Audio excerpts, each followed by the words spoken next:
We're gonna Well, wait. don't let me miss on that. Sometimes, I was thinking about that. Sometimes I miss what's happening with the board. I want to speak and the agenda, we can meet after that and get our sometimes I just don't want to, just make sure that I don't. It might be helpful. It's gonna be tough for me next week. A little bit more for you to see Jason better. I'm scheduled to work till probably 6, 7 o'clock every night next week. Just swear. You too. I mean, I'm in a I don't want virtual to training all week. 7 to 6 schedule for how I'm gonna handle that. Can't get out. A little bit of everything. I'll figure it out there. My tenant, my purchaser is keeping me busy. If I can't, they can. All of them. I'll just get my, Electricians, they're so busy. especially, if you're trying to get something done real fast. Well, mine real fast, they're all like 6 months out. Got a bunch of stuff that needs to be done. Today I was able to kidnap Roger Marno. We got a lot done there. His electric is, we got to kidnap him. Tell him at gunpoint, he's coming at 6 tonight. Okay, thanks for the water. yeah. 66. 6 o'clock tonight. Jumping in his truck and going back to work.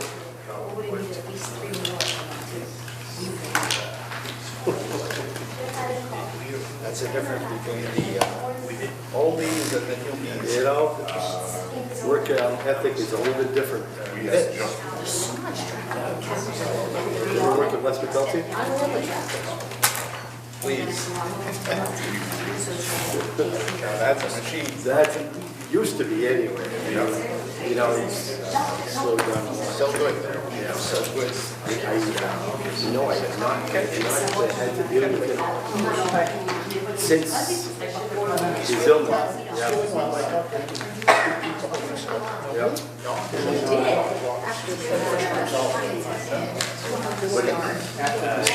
Because he doesn't, you don't see him in his truck and you don't see him around too much anymore, He tries to keep a low profile.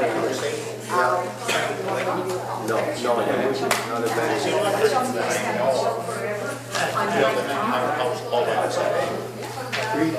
He's a tough nut.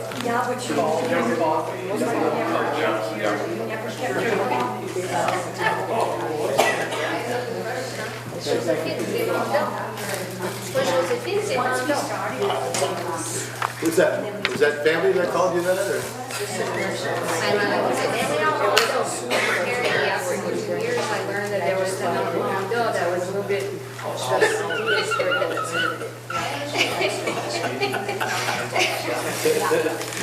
So she was letting you know how she felt about whatever you were doing. and that was quite obvious. No.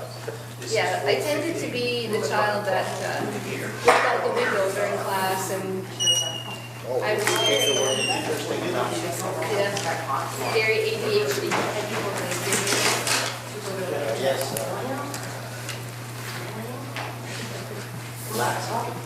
Good boy jokes.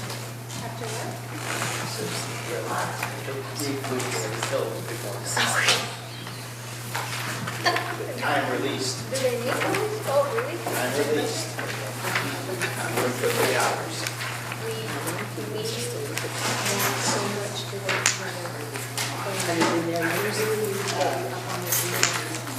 Yes, I meant to have first meeting, set that up. This is our probably 6 or 7. We re-reviewed it. This is our third. Gary could help you too. And if you ever are inclined, you should go to a restaurant and come there, Jason,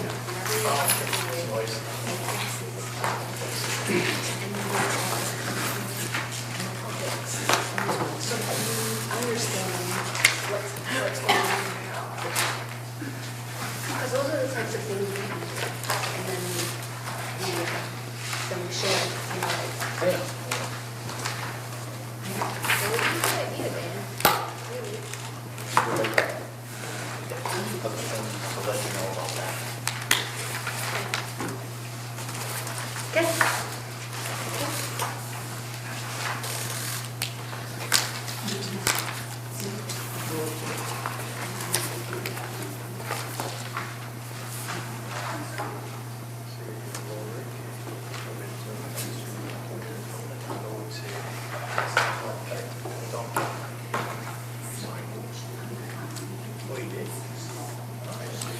Okay, it's 5 o'clock. We'll call this meeting to order. We can have the Pledge of Allegiance. I pledge allegiance to the flag of the United States of America and to the republic for which it stands, one nation, under God, indivisible, with liberty and justice for all.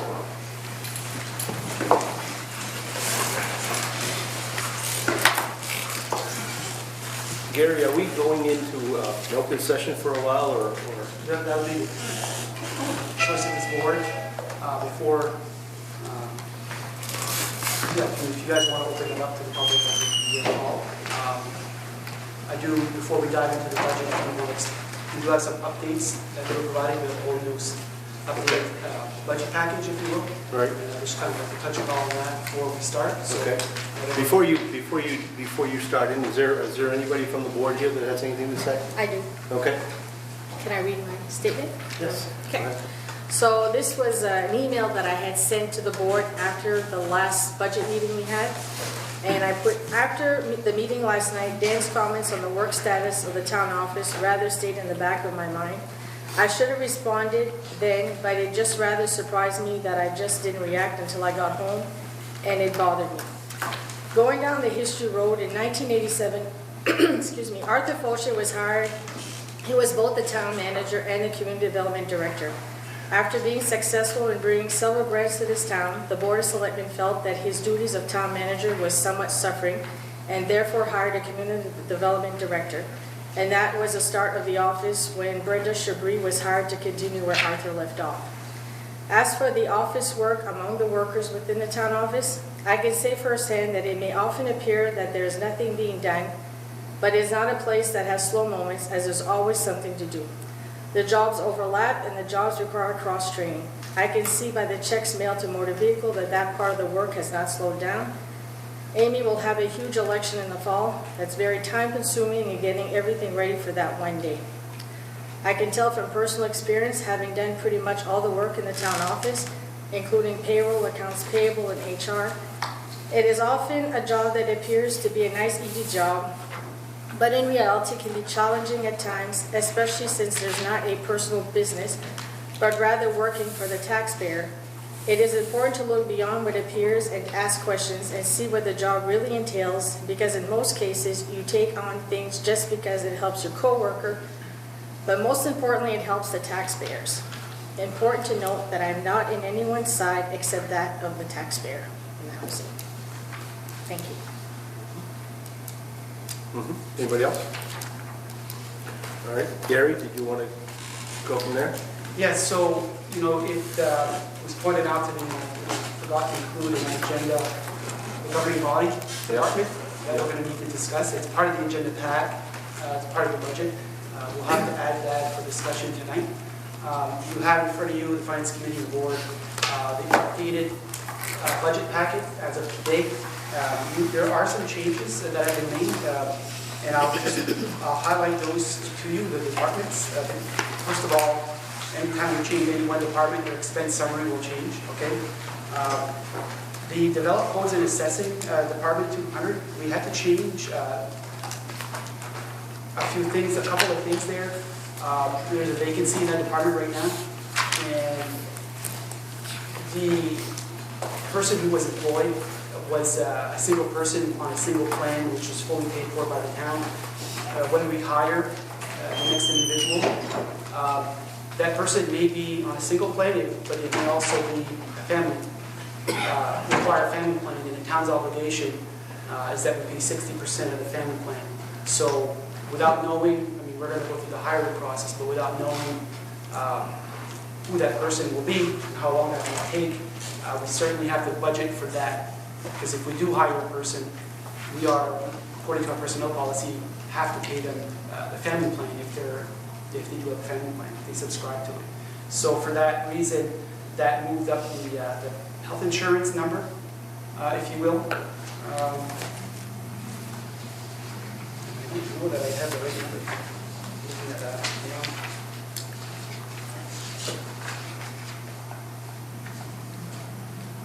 Let me check something out.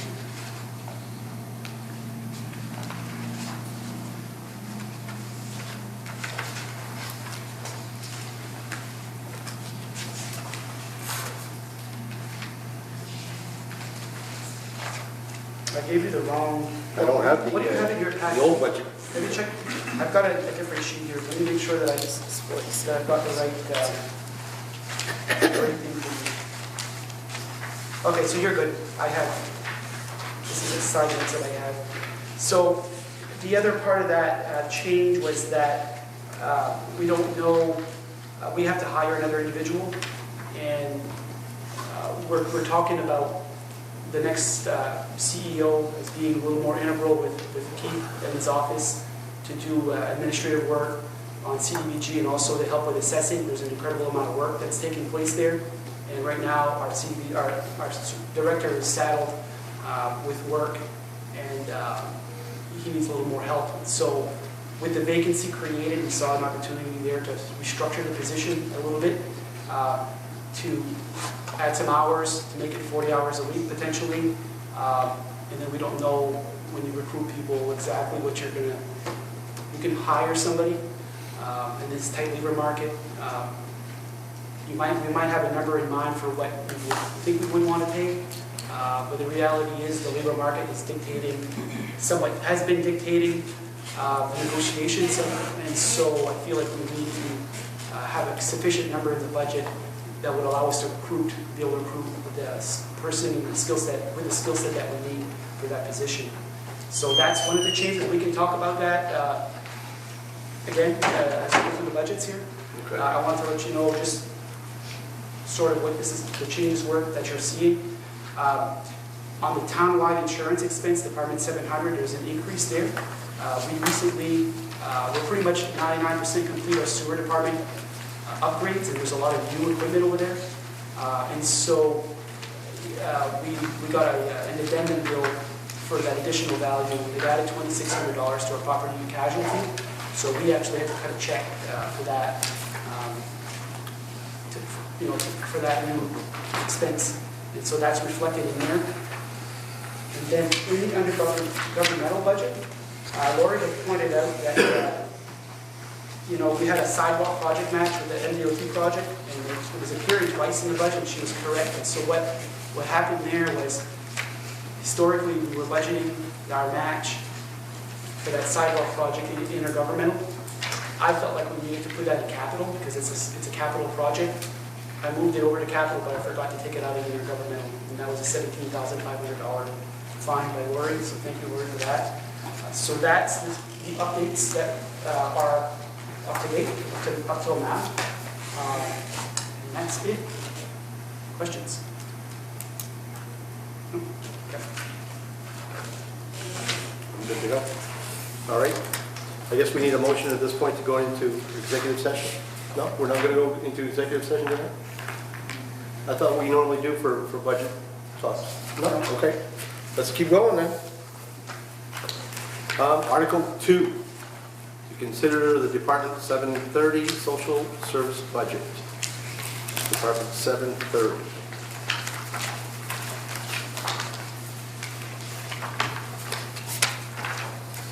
So I'll lead off here. Based on our last meeting, we kind of touched upon other departments that we had not yet looked at. And so we knew that social services was going to be one. And we discussed whether or not we wanted to re-invite all of these organizations back here. We knew that the one that we were going to need most input from was the Historical Society. And that's for our discussion here at our last meeting, that's what we did. So the Historical Society is here to talk about their request. We can go down through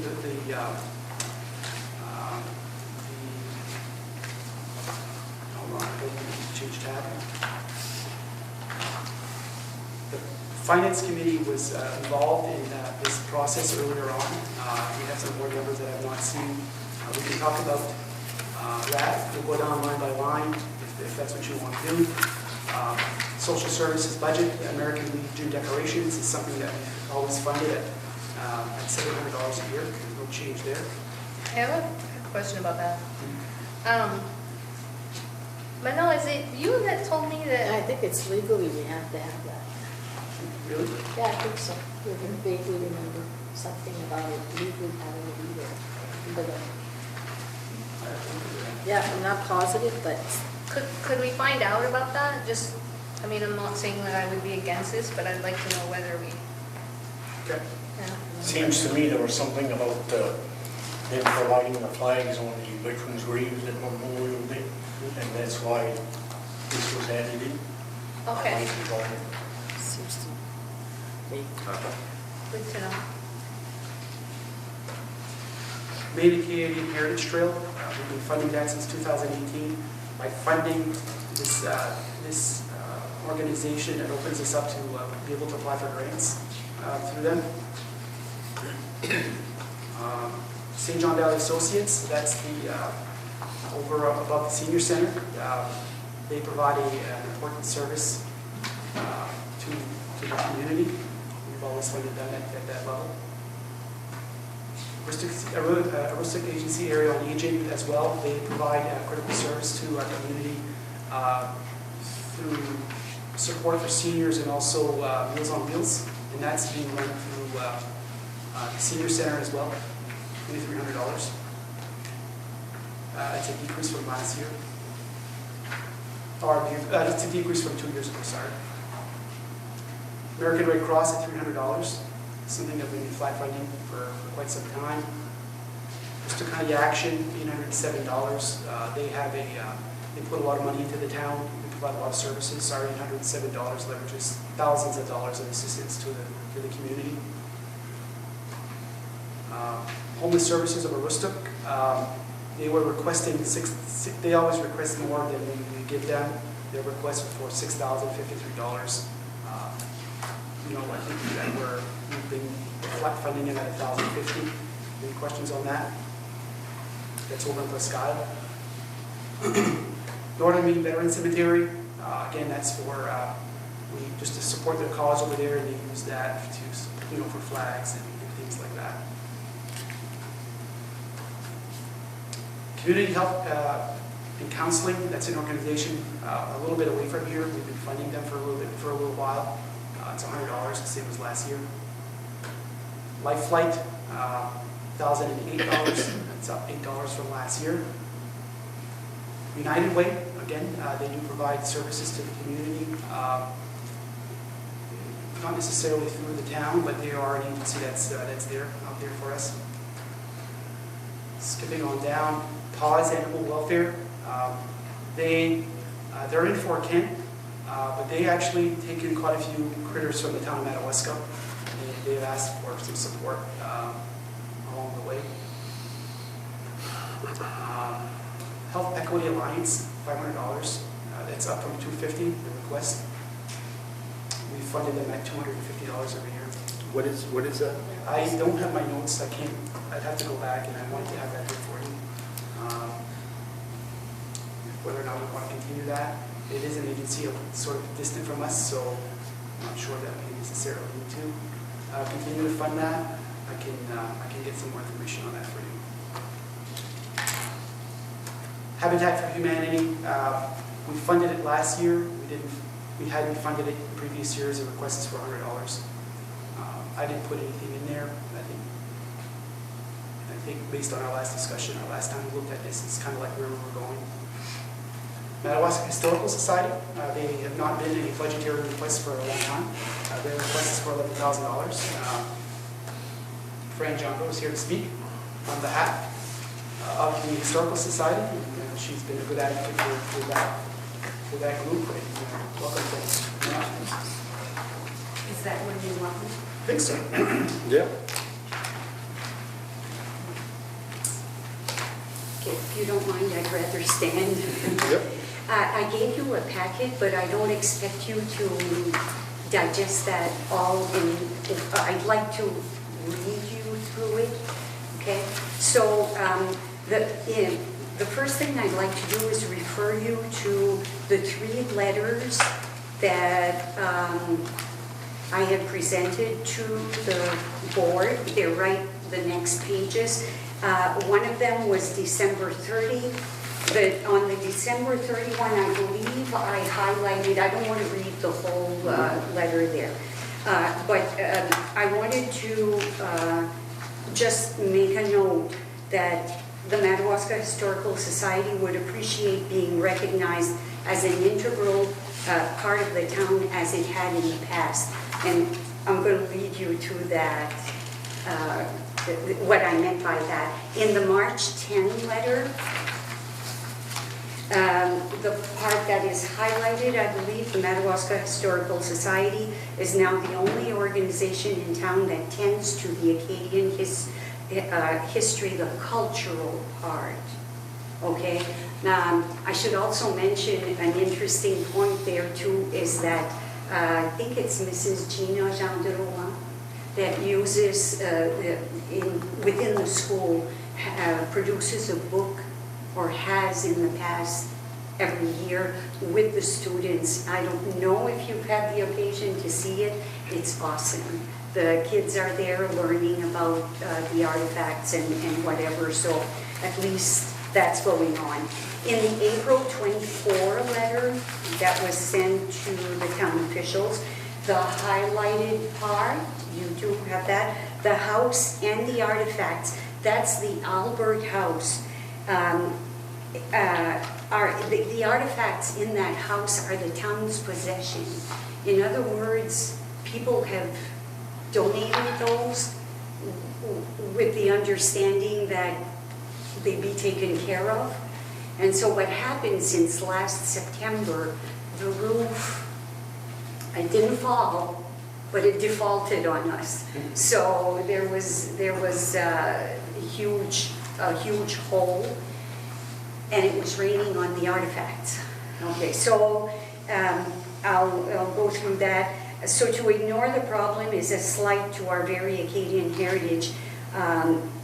This is a sustainable project, I'd like to point out. It's not one that's done within a few weeks, and it's something that stays there. In our bank account, we had $4,000. With that, I was able to get another $4,000 with the help of Ken over there from the Maine Acadian Heritage Council.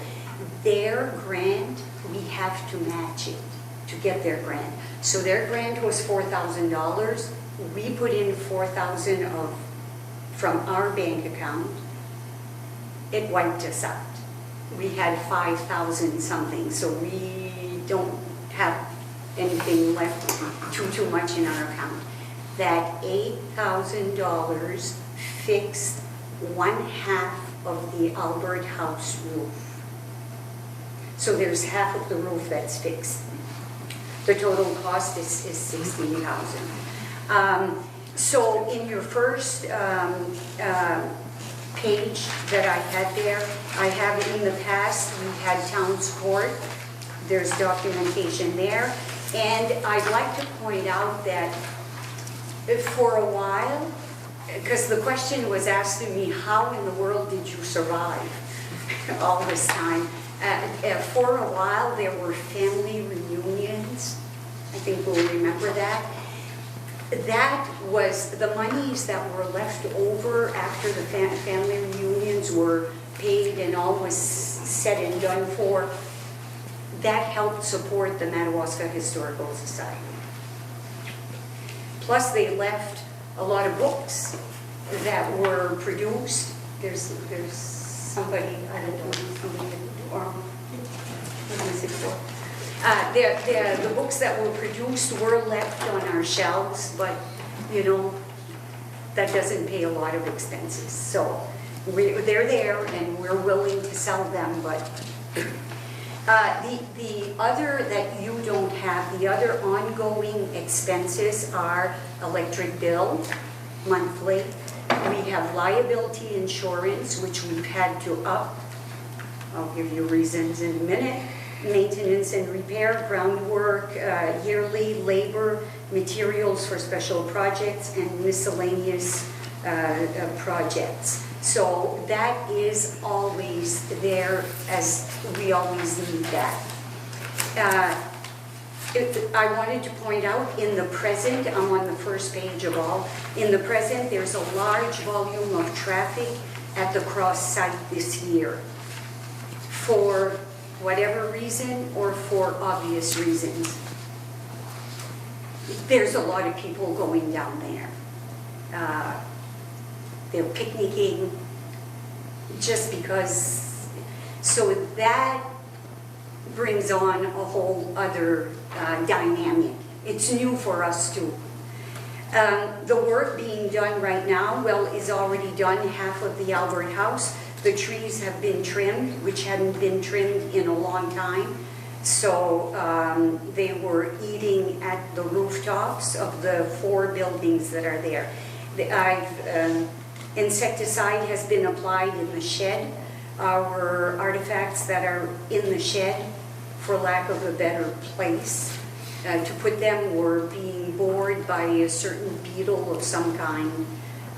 But there's insecticide in there right now, especially since the buildings are not open to the public. So I'm taking advantage of doing that now. There's a plot of land down by the cross that has been reseeded. It had been plowed under, but I'm making it lawn again. The steps of the gazebo were repaired. The lawns are being mowed. The trees are being replanted, some trees that die.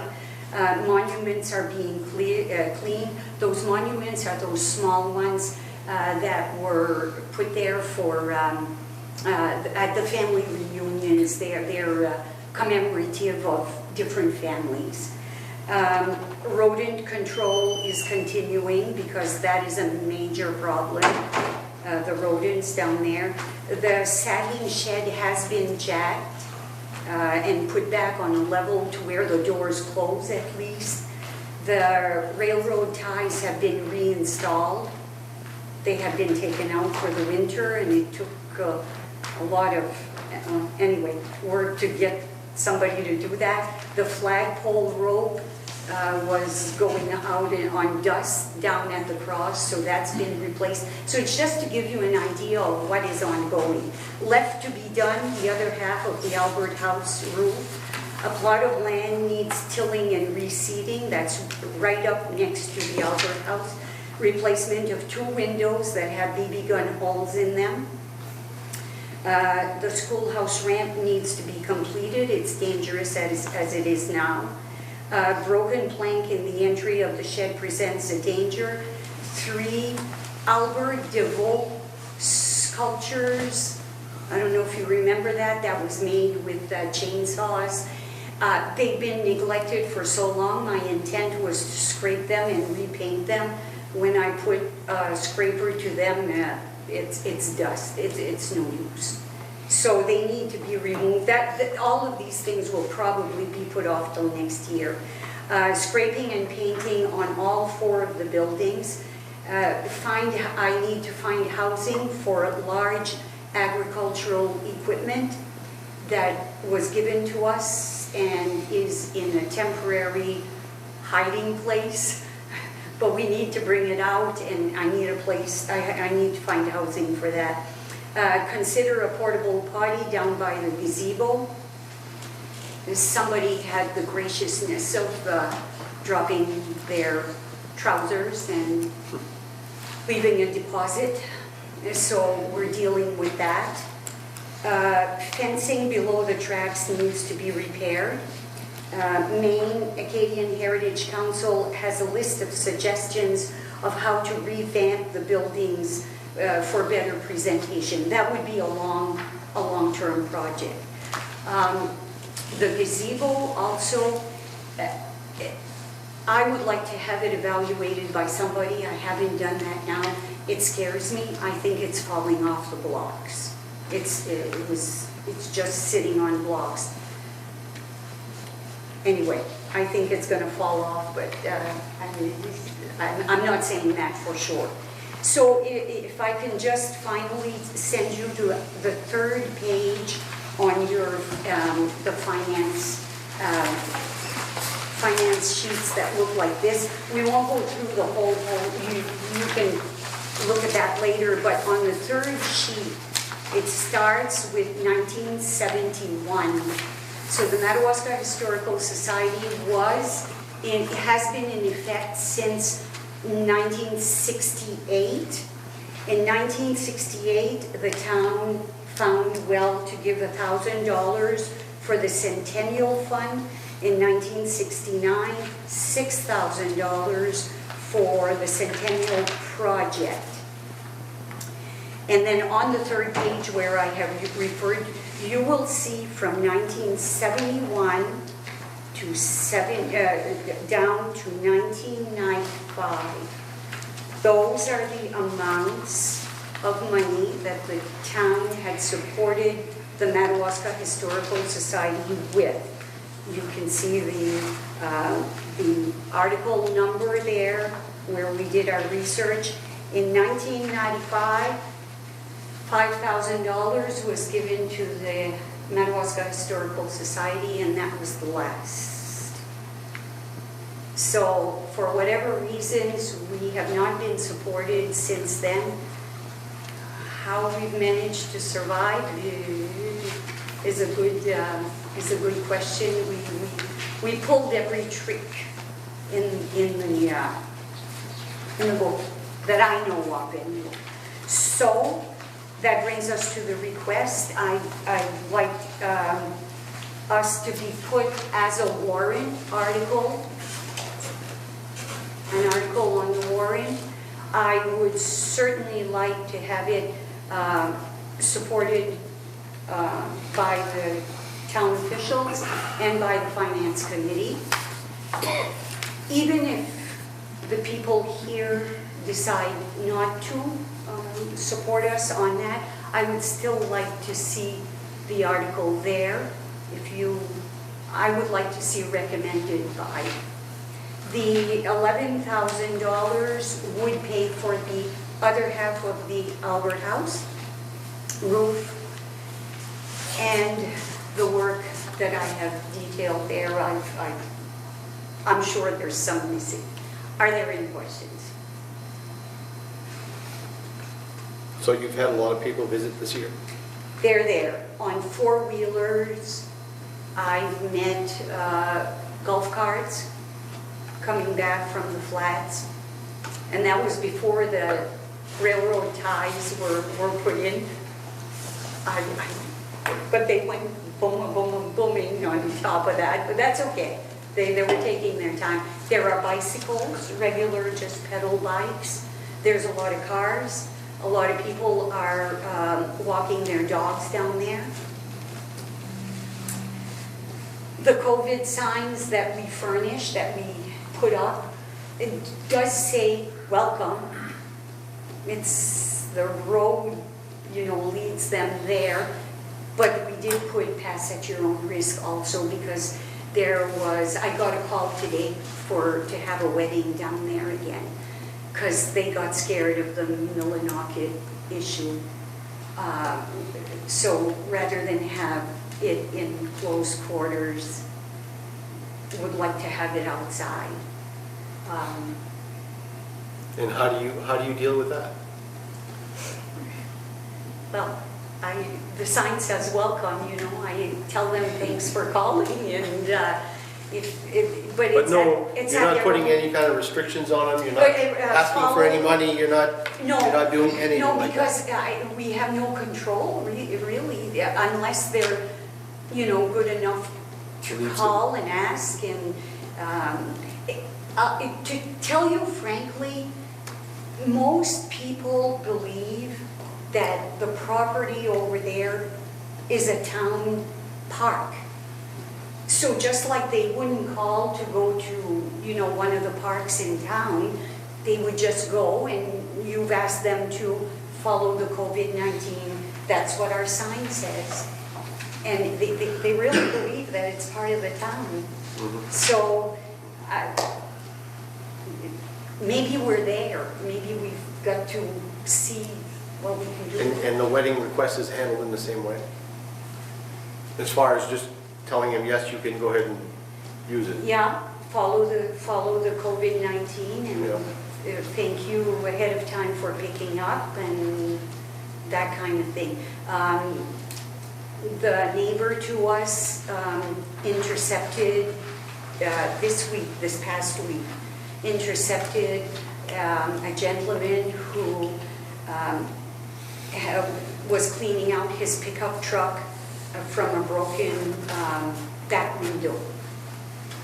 And he left it right there. I have pictures here. So they just dumped it. So in speaking with the police department, I said, you find him and I want that picked up. The last word was that he was going to do it, but I'll tell you later. But see, it's like an almost free-for-all. And how about for the future? Are you still, is there something? I don't know what to do.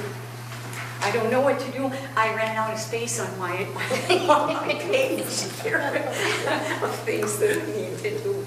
I'm open to suggestions for sure. What type of like fundraising efforts or anything that has the Historical Society been able to do? In the past 15 years, the Historical Society, let me just say, was a little bit neglected. Okay, so it was very low-key. That's why I'm ending up with, I only took it over last September when I saw the hole in the Albert House roof. And that came to get me, I'll tell you. But anyway, I'm trying, fundraising, there hasn't been too much lately. Like I said a while ago, when there's a request for some books, Ken is good enough to take care of that. We mail them off. What I did this year is I opened up a Facebook page and I put out help us. And we did get some help. Not a lot. We got like $600 from donations from people from away that believe in the cause and are not here to, and it's touchy how, you know, we are 1, 2, 3, 4, 5, 6 people right now running this. Okay, so to put together a spaghetti supper for takeout and whatever, that's a lot of work for 6 people to pull together. So it's on, believe me, it's on every agenda that I send out. Fundraising. Okay, I'm open to suggestions there too.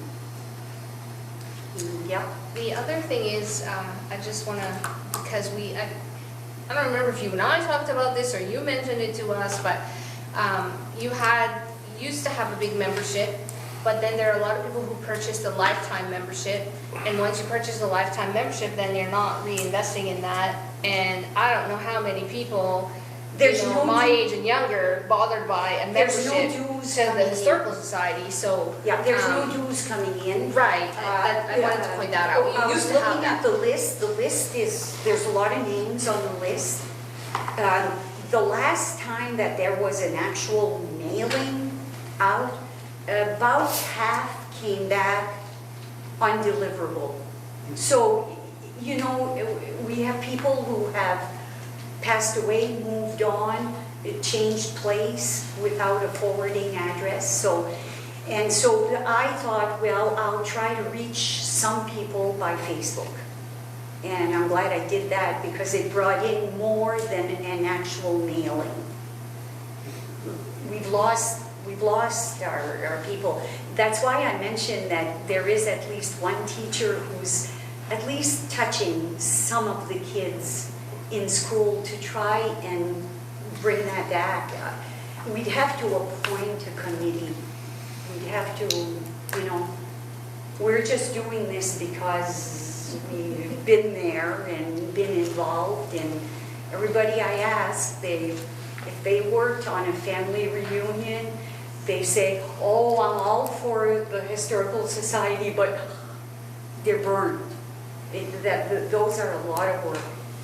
There was a little bit of money coming in there. So membership, I don't know. I'm open to suggestions, I really am.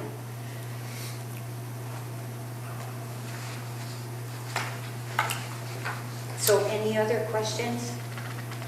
So the 11,000 that I'd like to get into this year seems like a large amount. Obviously next year, I don't say I'd go down to zero, but it would go down because I don't foresee a big project like that. The cutting of the trees is going to be about 1,500. So that was about the biggest project other than the roof there. And it's to prevent other roofs from keeping the moisture and rotting. The other thing that has to be kept in mind is why it's so expensive. Maybe it seems that way. I really would like to get that Albert House on the same level as the cross down there on the National Registry of Historic Places. When you are there, you can apply for bigger grants to do stuff, okay? So, and the grants are easier to come by. That's what we have to survive on right now. To do that roof has to be done just so. Otherwise, they won't accept it on the National Registry. Got to do it.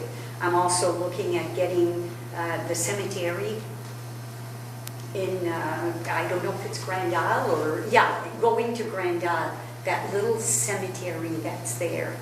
And they ruined it when they passed the road, but it doesn't matter, it's there.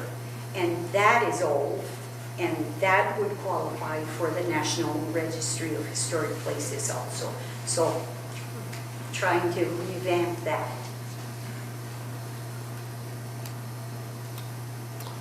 Very good. Okay, Fran. Thank you. Whatever you decide, we appreciate it. Thank you very much. Go ahead, Gary.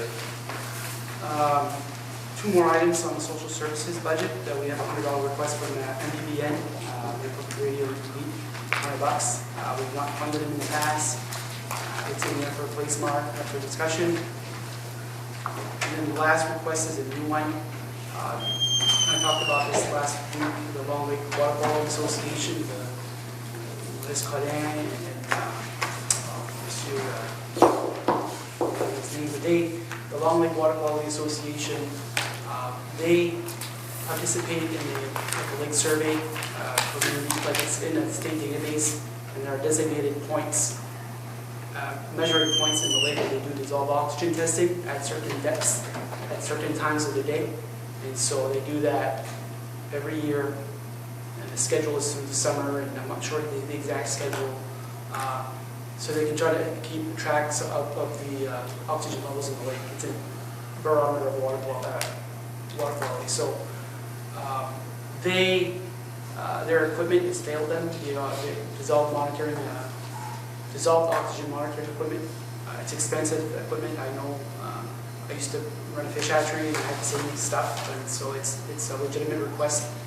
They had made the request to me to be put into this budget, or to be put before this board. I also felt that there may be some other sources of funding out there. The Long Lake Ice Fishing Derby group, I'm part of that as well. The Derby group approved $500 towards their $2,000 request, contingent upon them getting funding, getting the full funding. They weren't going to just give them $500, and then they didn't have enough money to purchase the equipment. So they too are very passionate about what they do, and they're making their request for their, help them along in what they're trying to do. Any questions? You know if they approach any other communities that use the lake, if those communities So decide? not. Yeah, and the other communities would be Senegat and the county, the unorganized. Where do they send this information? Where does it go? I don't know the exact place, but there is a database. It's not just scribblings on the paper and they send it off. There's a place that they log that information. And it's like a database in the state of Maine.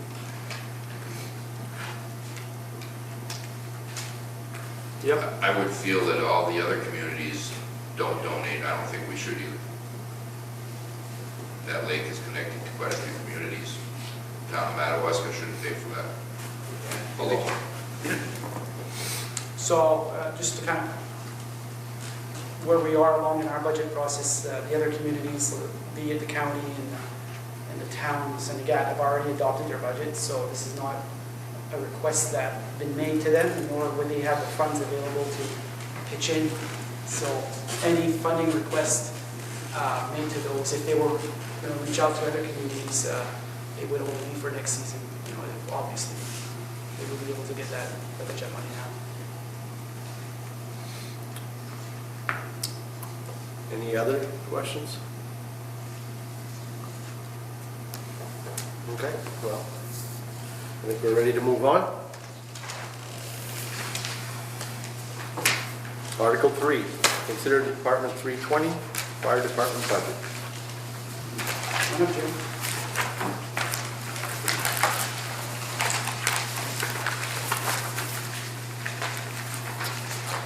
Jim's, as we go through Jim's budget here, we're going to keep an eye out on the capital budget as well, because Jim has some requests for capital requests that go along to support his department. So we'll do Jim's expense budget for the fire department, and then we'll, before he goes on to his B&A budget, which is the next article, we'll refer back to the capital's budget and have a discussion about that, if that's all right.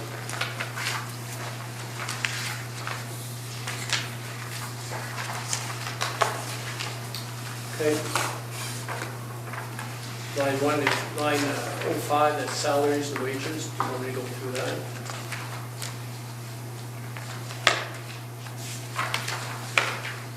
I mean, it's up to you. I mean, we go through line by line and just, it's helpful when you Well, put the camera. the fire chief salary is stayed the same, will be the same as it was when since the last 10 years. But I know it's fire department, part-time call wages, that's going to be the same as last year.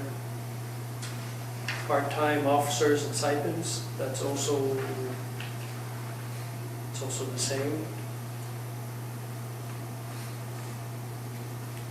Employee benefits, Social Security, it's going to be about the same. Employee Medicare, it's the same. Operating expenses, clothing and safety equipment, it's the same as last year. Background checks, it's gone down $110. Contracted services, that's your ASO. That's going up a little bit from last year to $500 this year. Dues memberships, it's the same. Employee physicals, that's the same. Fire prevention, same thing, $750. Miscellaneous, that stayed the same as last year. Professional fee, that's also stayed the same. Travel and training, that's gone down, no, that's the same as last year. Supplies, office supplies, same as last year. General supplies, also the same as last year. Utilities, electricity, same thing as last year. Telephone, it's gone up. $1,000 or so. 700. Yeah.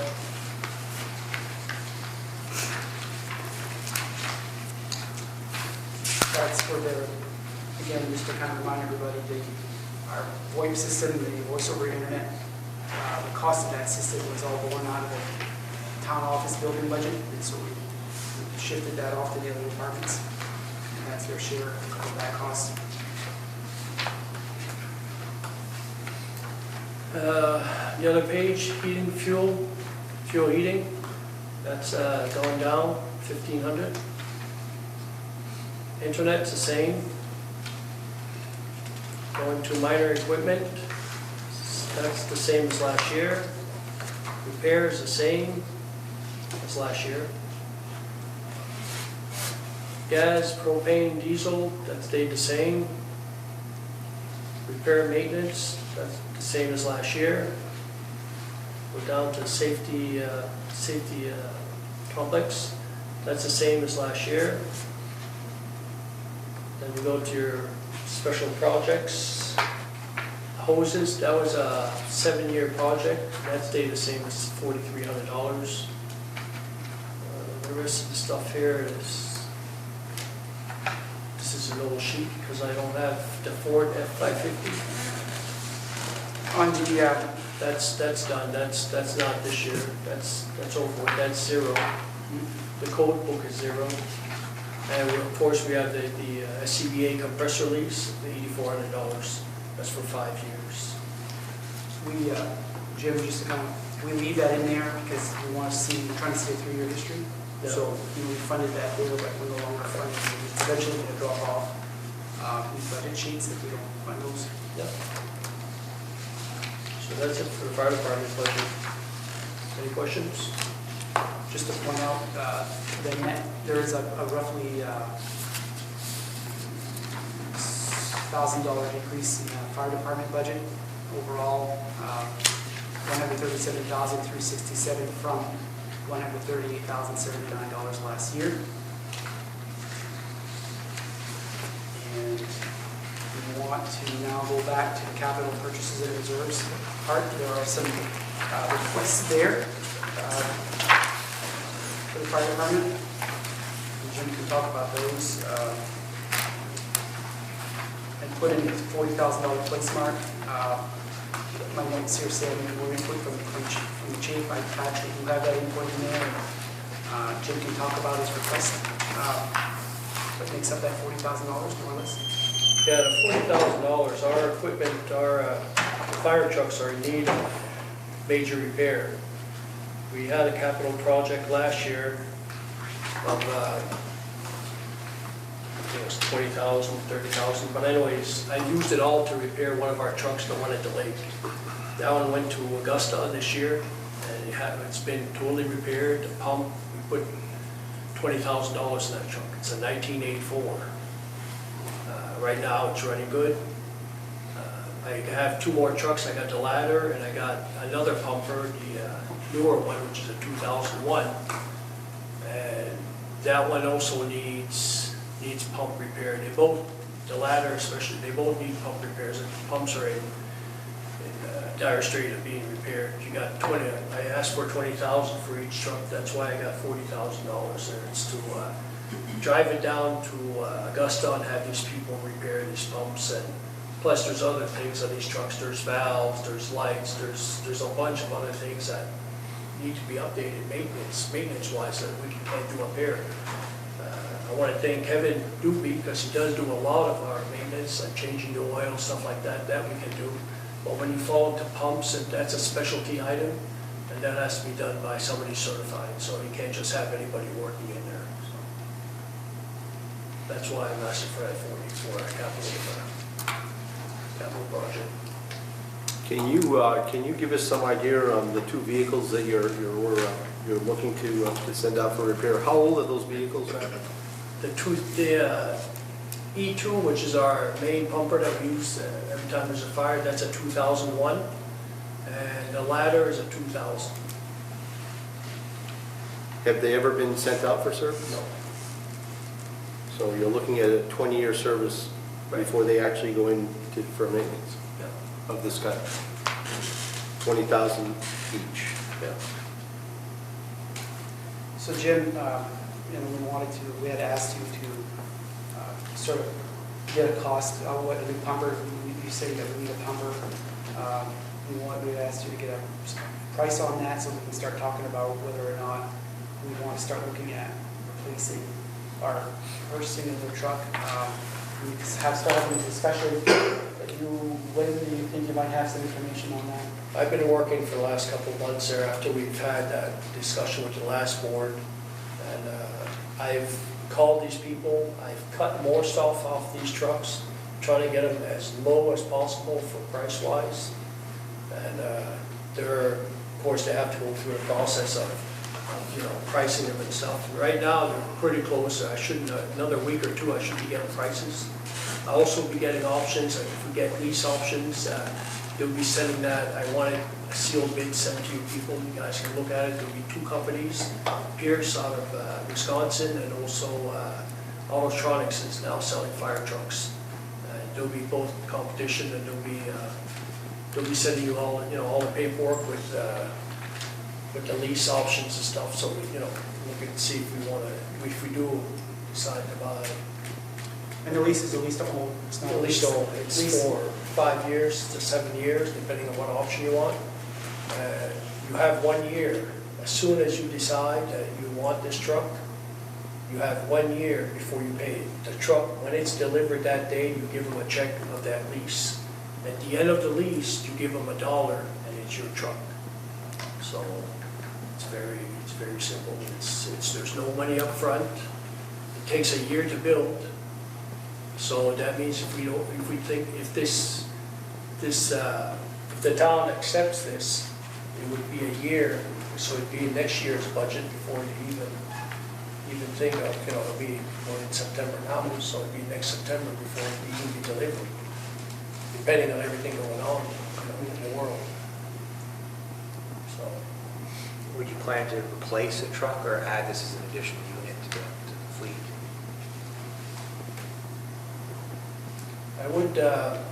I would add it for now and keep the 84 since we have put money into it.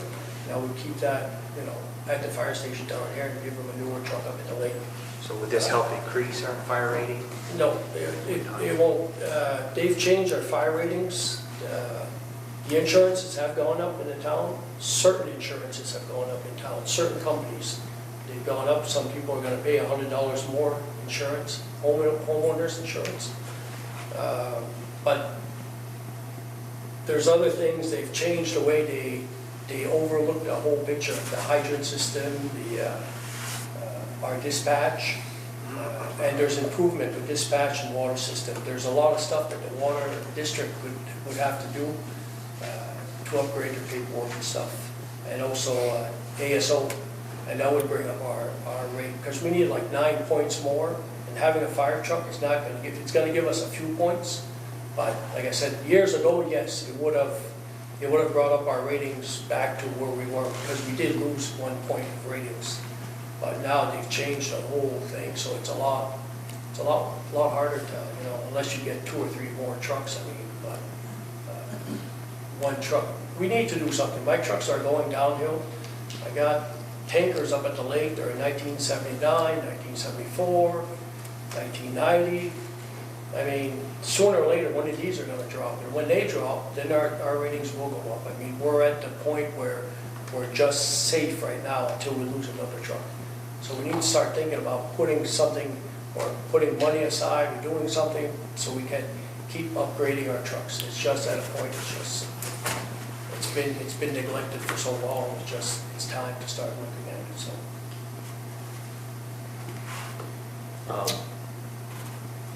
I mean, rather than just asking for $40,000 for next year, should we not set up some sort of fund to be able to continue to save money up for future repairs rather than just a one-time? Well, it would be nice to put $100,000 or $50,000 a year in a reserve budget. I've asked for that before, but it's up to the board, up to the town to afford it. So I think that at this point, we've fallen so far behind that you're gonna, if something doesn't happen soon, you're gonna be faced with having to replace multiple vehicles within a very short time span. And if you're financing vehicles for 5 to 7 years, you're gonna have overlapping debt service for a while, conceivably, because it's just the way it's going to happen. So without having a good reserve account right now to start buying, I think that we're probably looking at the first swap out of a vehicle is going to be a lease, and then we need to start financing. We also need to start putting money into reserves. And I think you're at 40. You need that to maintain what you got. I need to maintain what I have right now. So it's a decision that I think, in order for him to move forward, to say build a truck, he's going to need authorization this year. It's not going to be something that's going to be of a financial implication for this budget, but it will be for the next. It'll show up in next year's debt service in the next budget process. So it's something that we can discuss a little more thoroughly. Excuse me, Doug, Yep. wouldn't it be a good idea to take maybe $100,000 off the ambulance reserve that's just sitting there? Give it to that man who needs it?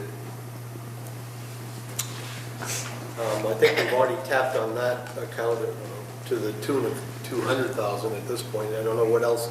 How much money is it? There was other funds in there How too. much money is in that account right now, sitting and doing nothing?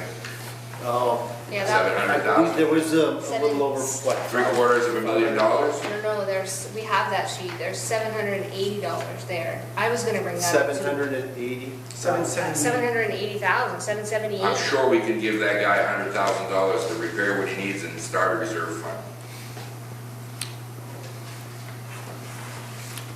No take. Jim, are you aware of a practice in the past, up until, I believe, the time that we purchased the ladder truck of $50,000 a year being set aside? When and why was that abandoned?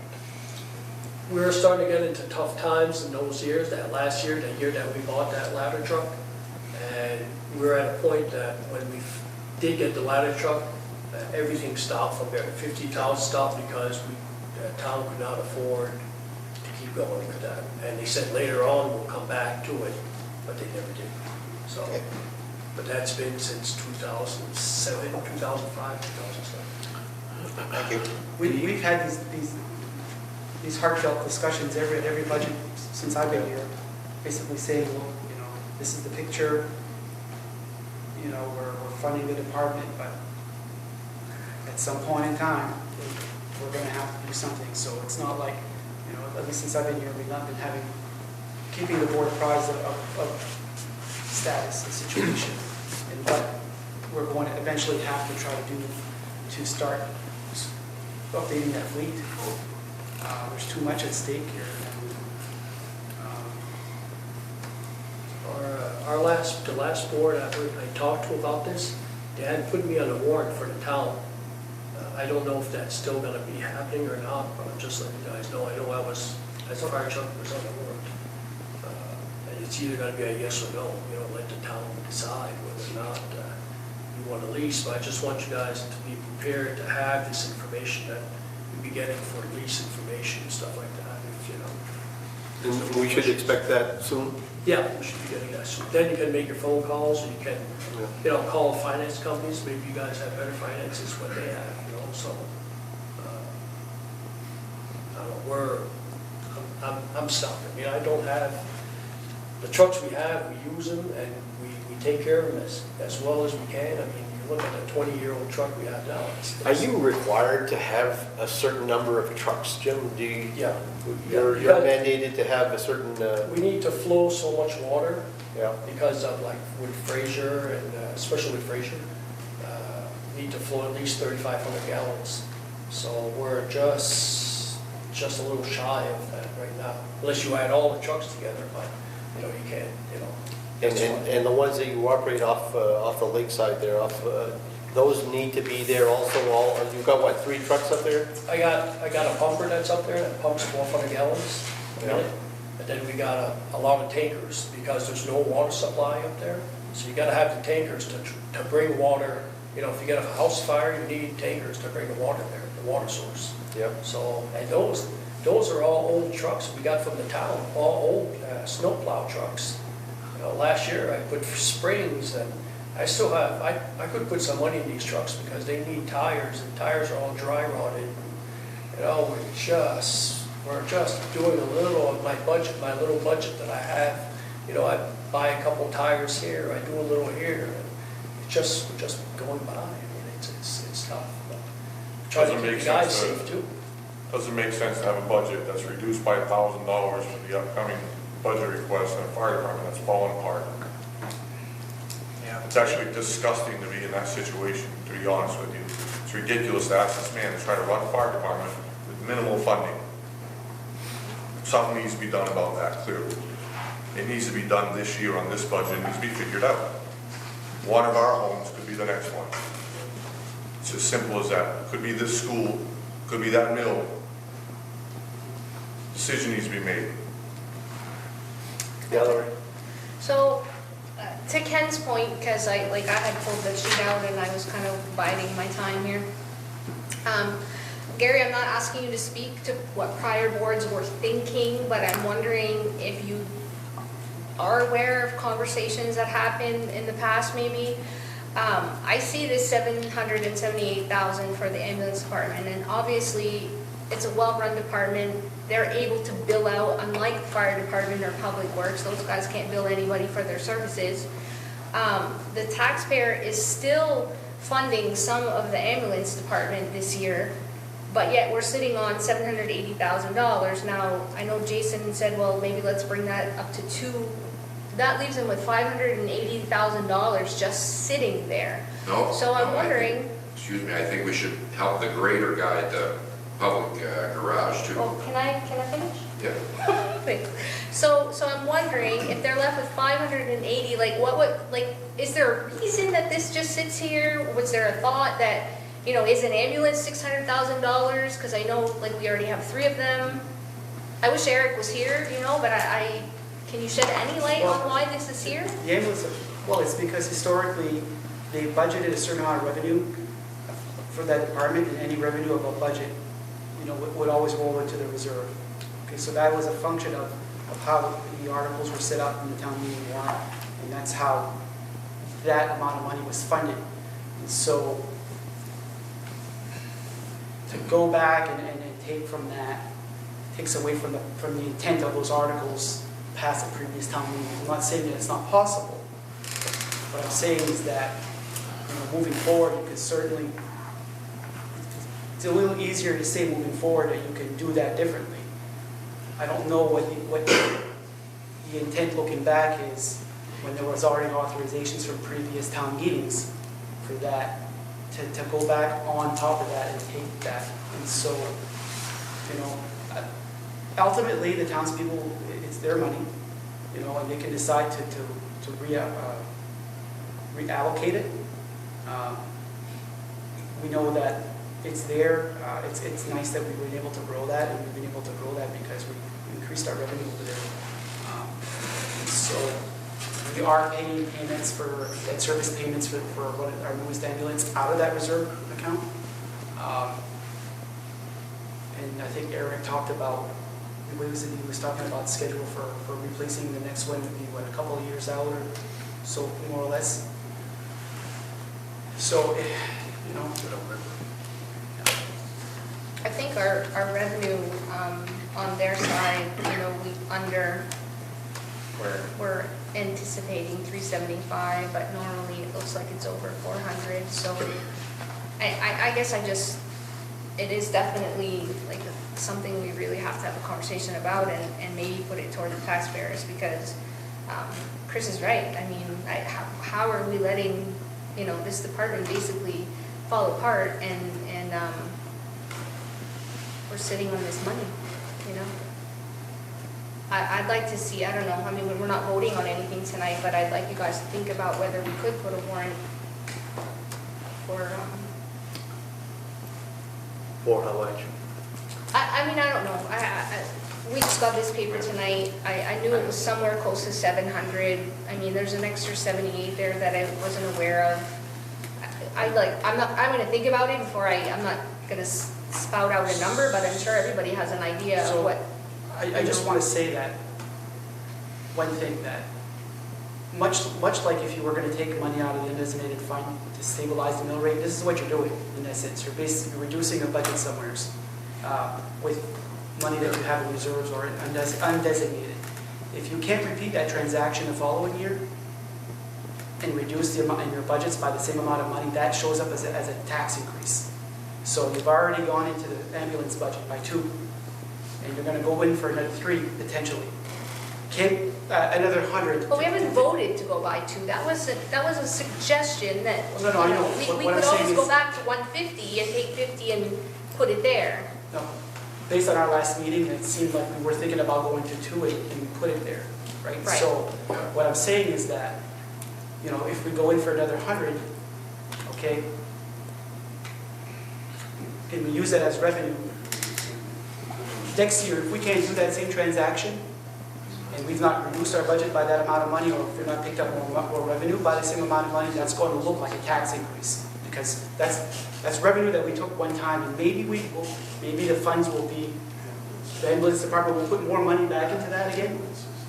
We don't know that. We don't know until we close out the business year. So, you want to be mindful that your transaction for this year, in terms of what it looks like in the next tax commitment year, is that if you can't pull in those funds again, just like you did, then that's going to look like it's going to be a decrease in revenue that you would use to reduce taxes that following year. I mean, we gotta look forward and plan for the future, and I think that might be a solution for this year, but what are we gonna do next year and the year after? I know this year we're already planning on reducing the budget by, a little more than $1 million. So now would be a good time to say, let's set up a reoccurring thing that we can put in the budget. So next year, we're not saying, well, last year we reduced it by $1 million, this year we have to bring it back up by $250,000. Let's take care of it this year, this budget, and get some money in there. I'm not gonna vote on this, because I am on the fire department and it will be a conflict of interest, but I would like to urge the board to at least think about the future of the town, think about the future of the department, and see if we can get some money every year into this budget. Point well taken. Anybody else? Was there anything else on that list, Gary, or are we all? Not for the fire department. But we just had the evening. I'm sorry. Oh, Dan is, never mind. He's trying to remain calm, so he's like eating. I think we're all set, Jim? Thank you. Yep, I got the EMA budget. I got it open. Oh, I'm sorry, that's what I was questioning. If you had some more. Okay, the EMA budget, it's stayed the same. The first line item was salaries. Of course, Social Security and employer Medicare, that stays pretty much the same. Minor equipment repair went from 2,500 to 2,000. That repair is to maintain the towers at the lake, not the lake, but the 11th Avenue. The tower that we have up there, we have the equipment up there and stuff for our communications, and that maintains that. Also, the generator that's at the school, which I haven't had enough money to do anything with that, and that's been, I try to put a little whatever we have every year into it, try to get the thing someday running to maintain that high school, but we need a lot of money to put that together. I got it going where it does run, but we would need a switch, transfer switch, which years ago they found one that was used for $25,000. Now I don't know what it would cost, but we would need an automatic transfer switch. Because right now I can go up there and I can switch it manually, but I'm just scared because you got to go right to the panel, shut one off, and turn the other one on. And we haven't even tried it yet, so I don't know. I just hope we don't have to use it. But that money goes to that also, through that generator. Last year we had a battery backup that had to let go, so thank God I did have some money in there at the tower. We changed that battery backup, which was $1,200. But then I got $1,000 for communication tower, and that's for taking over. Yeah, the communication tower was in another budget. Gerald used to take care of that, and so with a lot of the new communication equipment that we have for the, to be hooked up with ASO. Gerald felt that Jim would be a better person to take care of that, so we shifted that cost from Gerald's budget to Jim's budget at $1,000. It just maintains generators. What would it take to give us, you're saying last time you looked into it, it was $25,000. I mean, is it a big job to get us an amount? No, I just have to I get mean, I'm a, not saying I'm gonna propose that we do this, but I think, we're making up, we need to understand all the numbers and see what's really missing in the community before we start saying we can, go down $1.5 million or, whatever. no, I can get you figures for that. Thank you. I mean, this board is certainly considering what you're saying to us here this evening. We're paying attention. Thank you. That's it? Any questions? Okay. Anybody else? Anything? No? No? I guess we're good, Jim. Okay. Thank you. Thank you, Jim.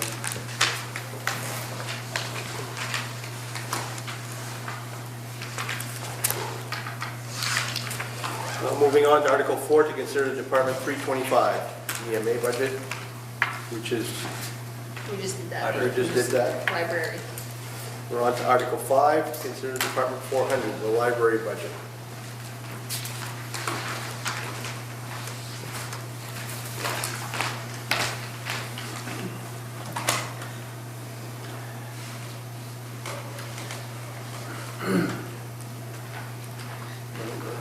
The library every year just tries to flat fund from what we spent the year before. And this year, the only place we really had an increase was in the wages of the clerks. They went up from $11 to $12 an hour. Anywhere else, we were either flat or reduced. We got rid of the parking lot fees, the town took over the parking lot. We now have free fiber optic internet from the University of Maine system, so that was a major expense we were able to get rid of.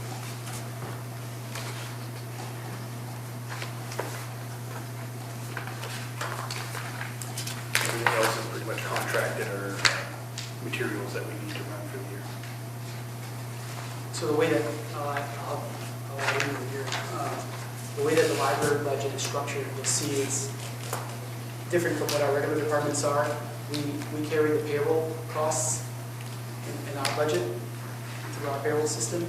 And the operating expenses are like in that section down below on 630. What that is we give them an appropriation. The library has their own limits, they have their own board. So we cut them an appropriation and they pay their bills from there.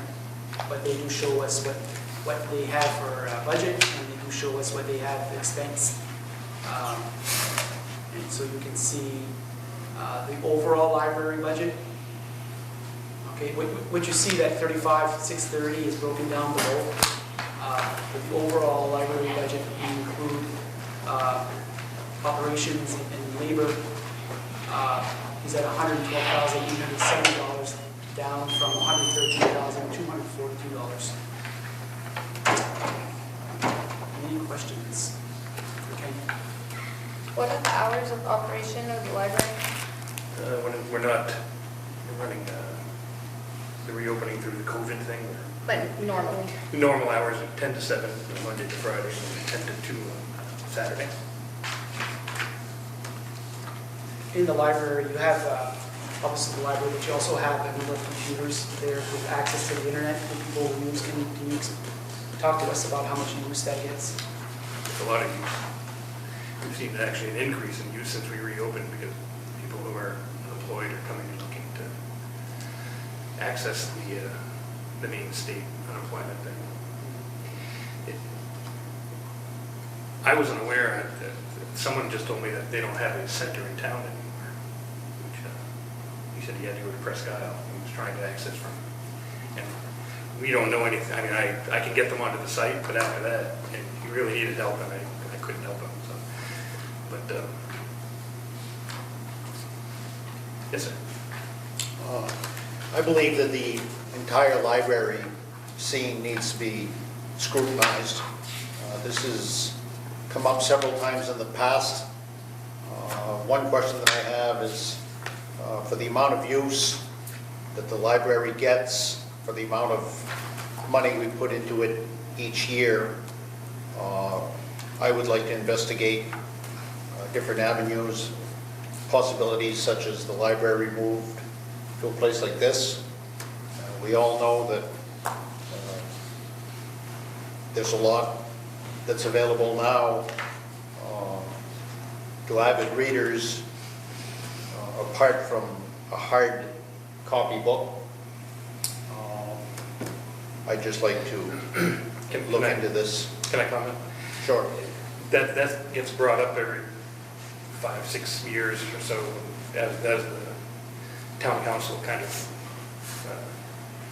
overturns. You can't put the libraries for public access, you can't have it in the school because the school doesn't allow the public into the building. Like you have to have, even to get into the gym, you have to have a criminal check. A what? A criminal check before they'll let you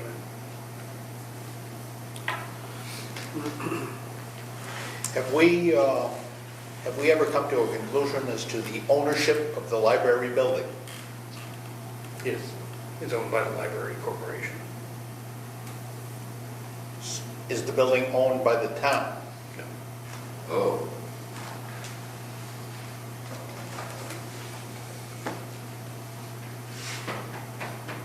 How does the library corporation work? Just has a board of directors. It kind of operates like the school has its own. That's why they have their own governance, Yeah. their own board. They are somewhat considered a department of the town, like the school. But they're, that's why the school is not a district. They are a department of the town, but they do have, just like a school district, their own governance and somewhat similar. So are you saying that the library kind of runs its own and the town just kind of funds it? They're able to do what they need to do? Is that how that pretty much Yes. works? Can you tell me what benefit the town is receiving for programs and services? Sure.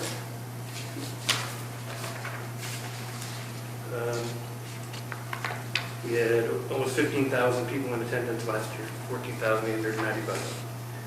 Circulated 14,547 books. The movies, figure that's a cost of about $20 or so each. That's almost a return of $2,900, $1,000 to the taxpayer. And we're not counting use of the meeting rooms, we're not counting, there's no charge for civic groups. We're not counting the use of the internet. So when you say a return to the town, you said? To the town, to the taxpayers, the people who come and use the library. are they taking the books out or are they using the internet? Oh no, we had circulated, it was 15,000 books last year. Do you have any information on the demographics of who's using our library at all? We don't keep that. There's also issues of demographically, there's some privacy issues that we don't, we try not to pay attention, as little attention as we can to who's checking out what.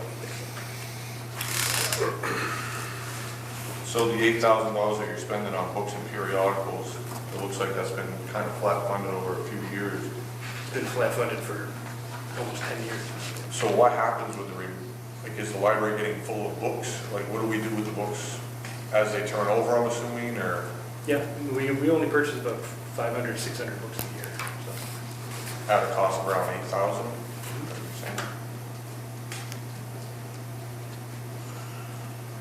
Library aides, how many library aides do you have there? 3. And are they working daily with you, or? No, that's another thing. The Maine Library Association recommends that we work at least 2 people at a time. We've always worked one person at a time to try to stretch out the amount of hours we can be open. So how many hours in a week is the library open in total, did you say? 10 to 7 on Monday to Friday, and then 10 to 2 on Saturday. The aides work a total of about 27 hours a week. And what do you do during the week? I cover the hours of the desk, they're not there, and then I spend about half my time doing custodial work. I'm also the janitor. So you do the snow removal and all that types of stuff, or is that, so you're paid separately for that as a different line item? Yeah, they had somebody else before, and then he died, Jean Louis. So you're being paid a wage and then you're getting paid to do the snow removal and everything on top of that? Yeah. So are you working for your wages or are you working for the additional revenue when it comes to that? Are you working under your wage into that? Is there a way to break that down, how much time you spend doing those? I do that outside of my work time. Okay.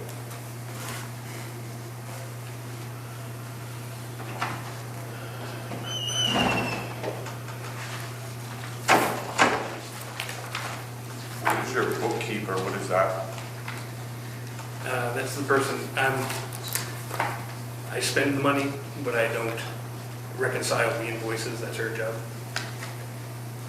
So she keeps track of what I spend. So there's no shenanigans going on. So there's 5 people that pretty much work throughout library operation. Yes. And are you a full-time employee there? That's all I got. I got a question. Yep. I don't know if I understood that right. I didn't hear the explanation, but does the town own the library, or does this, we don't own the library, but we pay for it? The townspeople pay to supply somebody else? Okay, I got it. I think the story on that was that the library was created as an entity outside of the town. And then at some point in the mid-70s, the town decided, rather than try to build their own library, they would fund this library. Okay. Is your accountant separate from your bookkeeper on this breakdown? Is your accountant separate from your bookkeeper? I believe the accountant, I don't know for sure, you'd have to talk to the bookkeeper, but I think the accountant, all he does is the audit at the end of the year.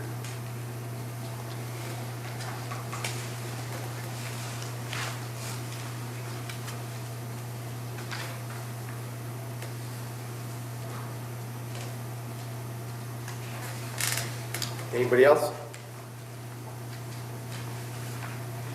That's good. Thank you. Yep, thank you.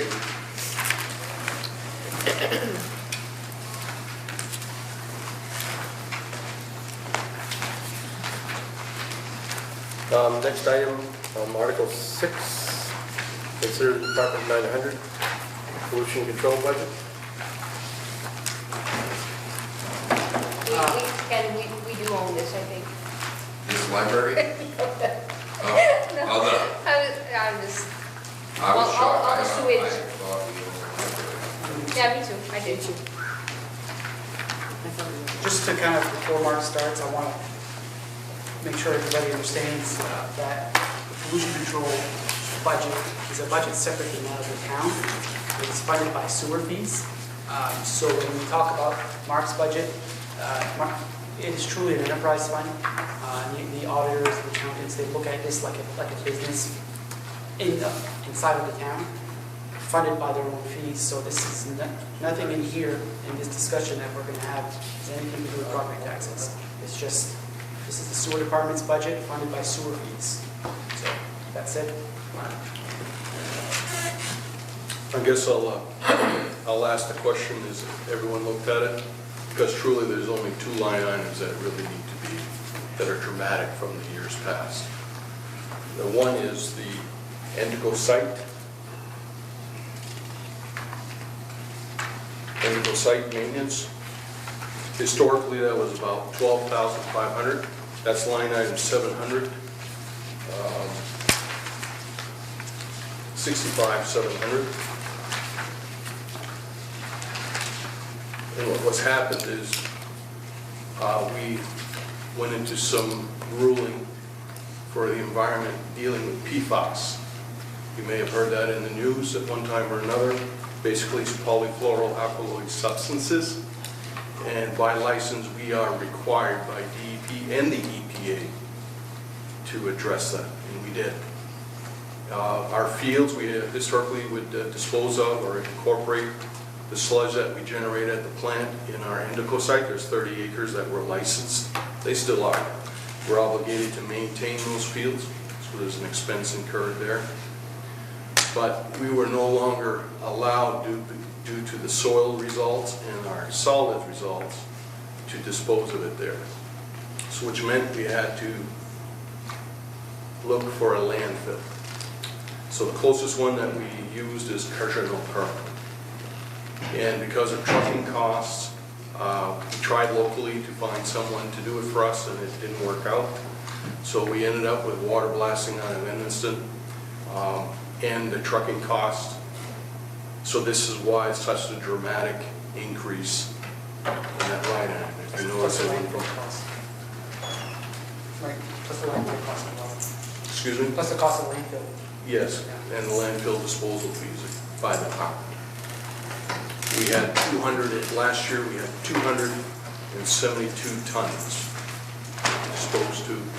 That adds up quickly, and we project to be similar, maybe slightly less.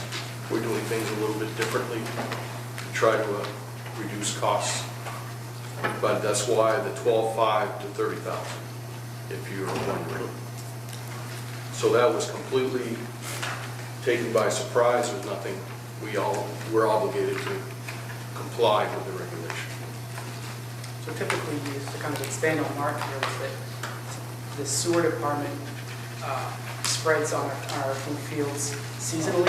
You can't apply in the winter, you can't apply in the wet season. It's a seasonal thing, and they essentially apply the dewatered sludge on the fields, and the plants take up the nutrients, and then that's how that's treated. So, but there's a storage building up there. So all of the year leading up to the season where they apply to the land, everything is stored in. So last year, when the ruling came in on PFAS from the EP, that we could no longer, once they found out, it all started with that down in the Arundel area. There was a dairy farmer that had used some manure from some sludge from a municipal sewage plant, and he had historically spread on his pasture land, and lo and behold, it showed up in his dairy products. And so that started a chain reaction, and they started looking at PFAS as a chemical concern or a compound of concern.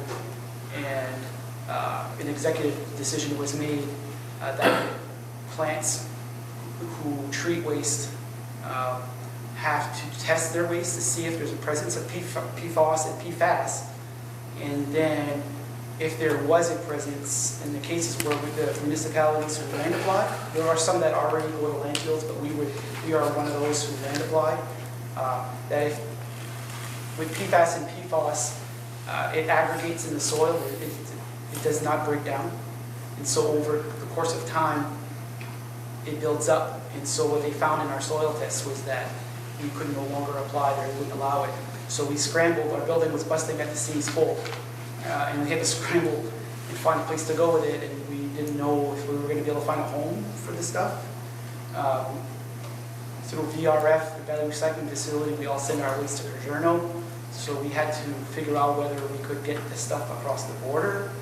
That was interesting. A lot of work there. Mark and I worked hard to open that channel.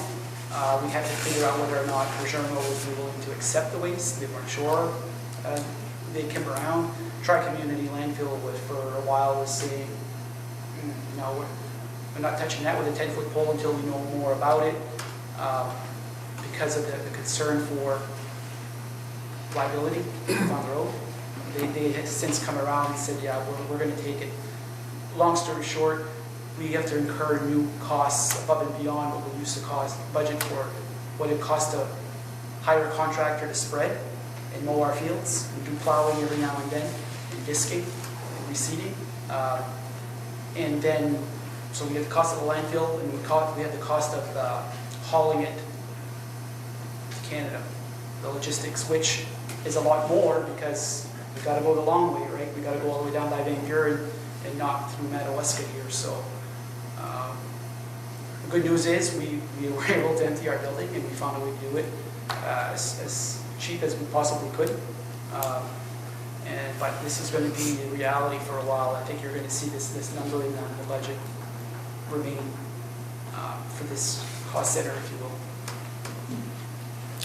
On an annual cycle, approximately how many acres of land would you need to spread your waste, and say projected on a 10-year span to be able to comply with the DEP rulings?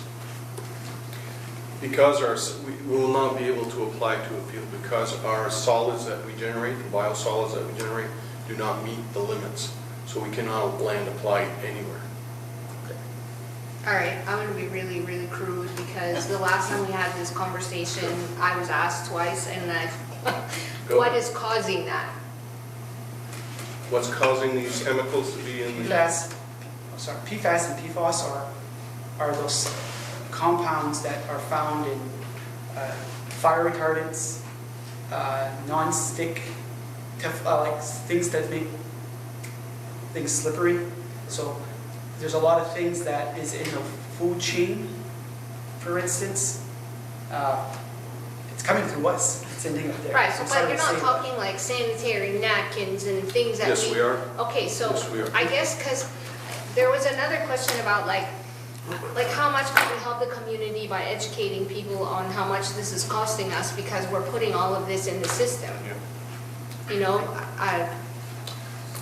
there is some. And I didn't ask these questions last time. They're like, what is? I Well, have no clue. I just they're long listened. words. I mean, we're acronizing them. I mean, obviously they're long words. The polyfluoroalkyl substances is 3 parameters that we test for. PFBS has been normally non-detect, but the PFOs and the PFAS is a separate. We can't meet the limits, and it's everywhere. It's in the carpet. It's everywhere. Okay. So, and yes, like Gary said, if you ingest whatever it comes through the human, and obviously that's what we receive with the excrement. So, to answer your question a little bit historically of what we had, we normally were using around 10 acres a year. And at the time of the way the rules were then, that was adequate enough to deal with incorporating the sludge. We only had 30 acres. That particular site has been applied since 1985. So it was deemed last year, no more. All we have, they're numbered 1, 2, 3, they're 10 acres apiece, and we did each one. It was quite an extensive, we had to be in Tyvek suits to do the sample. I'm serious, we had to be in Tyvek suits and gloves, the whole 9 yards, and we didn't make it. So they sent a letter, and I have that letter here on file. How are similar communities dealing with this? Well, Van Buren was probably the only plant that I'm aware of, but they don't de-water like we do. They thicken, and they have 100 acres. So dilution is the solution to pollution. And so but it's just a matter of time that they won't meet either the solids that they produce or the fields. If either one of them does not meet the criteria, cannot land apply. So they were fortunate in a way that they bought some time because they had all the acreage. This is the most viable. It's a win-win. I mean, going to Cajano, they create methane to create power. True, town of Madawaska doesn't directly benefit, but at least the environment does. But if I might piggyback on Laurie's questions, at this point in time, would it be a worthy venture to look ahead and probably initiate an education program that would minimize some of this? No, sir, I don't think there's anything to do. The limit is so low. It's not achievable. It's very unachievable. It's a standardized limit that was established before it became an issue, if you will, or it was not really a hot topic as it is now. Yeah. And so, yeah. The legislature is also looking at legislating those compounds out of the supply chain, if you will.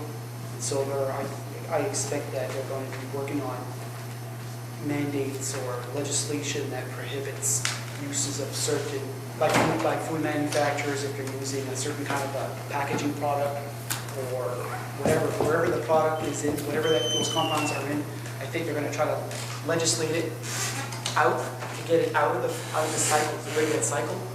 It's a problem. I think it's bigger than the town. You know, something needs to happen above us here. Right, we import a lot to America, and they're not going to be regulated on these compounds. So if they produce a product that contains that, there's nothing much we can do. But no, this is, yeah, it took us by surprise for sure. The whole industry was kind of caught off guard. But the landfill is viable, and Cardinal currently is our primary. But speaking with Mark Draper, who oversees the tri-community, there is an option. He just recently, a year or two ago, as this was developing, he got a license to receive solids. There's a few caveats involved there. He wants, the way his license is written, the DEP issued it, that he wants a minimum of 20%. Right now, we are 18–19%. Cardinal's requirement is 15%.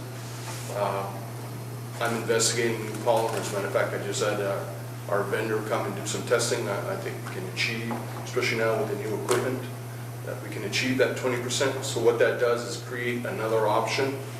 With the project, we had ordered and we have on site a roll-off. So if, for whatever reasons, that Cardinal is not viable, we still have another option to dispose of our sludge. And obviously, we'd have to investigate possibly either we contract with a vendor or we get our own truck that could accommodate that roll-off and we could haul it ourselves to try community. I mean, you know, before there was really no options, and now we've got two, which is pretty good considering the short amount of time that we had to develop them. So, but again, that's why that line item is the way. Testing is very expensive. We're required to do it annually, both soils and solids. We're required to do it by license. Fields still have to be maintained, and then of course the disposal. As a matter of fact, we're going through that operation right now. Public Works assists us. They have the equipment. To further the answer on your question in regards, I think you were headed in the direction of possibly purchasing other properties. For whatever reasons in the past, the department relinquished the equipment that we had. When I was here the first time back in '95, we had a plow with a tractor. We had equipment to handle and put it on the fields ourselves. Well, we no longer have that. So then if we were to buy property and try to, and it would be short-lived, we'd have to have that equipment, or we'd have to pay someone that has that equipment to do it for us. So actually this is, once we do the testing, we coordinate with water blasting, goes to Cardinal, the building is empty, pay the bill, we're done. It's a lot less logistics and less labor intensive as far as my department. So how much has this affected the rates of that you're charging to the customers? I think that the thing that's really going to affect the rates is the project that we just completed. That's the second line item, obviously, that is of a concern. I think Gary will probably be able to explain that a lot more eloquently than I could. But I think there's going to, we've forecasted for that with the project, so that was also kind of built in. But in the time that I've been there, we have done everything we can to streamline, be a little more effective, a little less energy consumption. We're looking at all aspects of what we can do, what's within our control to keep costs down. And it's challenging, for sure. I mean, the water flows in and then goes out. I mean, that doesn't stop. So, but we are, if you look at the water bill, when I got in there, they used to run a hose 24/7 into a stilling well to keep the solids somewhat liquefied, if you will, and which is not really needed. And I stopped that. And as a matter of fact, I got a call from the district, what's going on down there? So anyway, if you notice that line item, I'm not quite sure what number it is, but there's definitely been a reduction in that cost. So, you know, we're pecking away at what is in our control, what is effective, and sometimes it's hit or miss, it depends on the process. But I think for the most part, if you look at all the other line items, there's definitely been some savings. And that's not by happenstance, that's by effort, by me and my staff. So we're going to continue to do that. We have new equipment now, more energy efficient, so hopefully that energy portion of it will be some reduction there as well. It used to be in the winter, they kept the lights on. I said, no more of that. If you're in there, fine, obviously you got to have lights. But if you're not in there, shut the lights. And we converted to LED, which is significant. And it was minimal investment. The LED is a long-term savings. So again, the other big item is the project that is almost completed. And we also, Finance Director Gary and myself, we knew it was coming, so there was a plan put in place to incrementally, minimally incrementally increase the cost. Now, user fees for us are based on water consumption. I don't know if you have that piece of paper with you, but that's the way, and that's about as fair as it gets. It's so many cubic feet. If you use X amount, it's a flat rate. If you go beyond 2,400 cubic feet, there's a minimal extra charge for that. So it doesn't get much fairer than that, in my opinion. But, so anyway, what we done with it, there was a debt that was retired, and we were able to build up our undesignated fund. And now that's going to come into play where it will help offset. As you notice, we went from 843 to 992. But because of the savings that we, in the last few years, in retiring that old debt, that we're going to be able to offset some of this with my undesignated fund. And that was the plan all along, was to help ourselves and, of course, our users.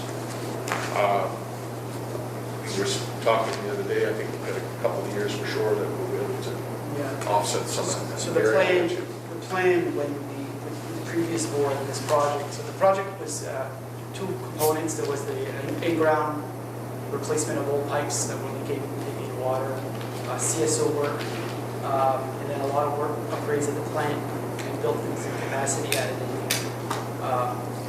So there was funding that came in, funding and grant that came in from rural development, $6 million loan, $2 million grant, roughly.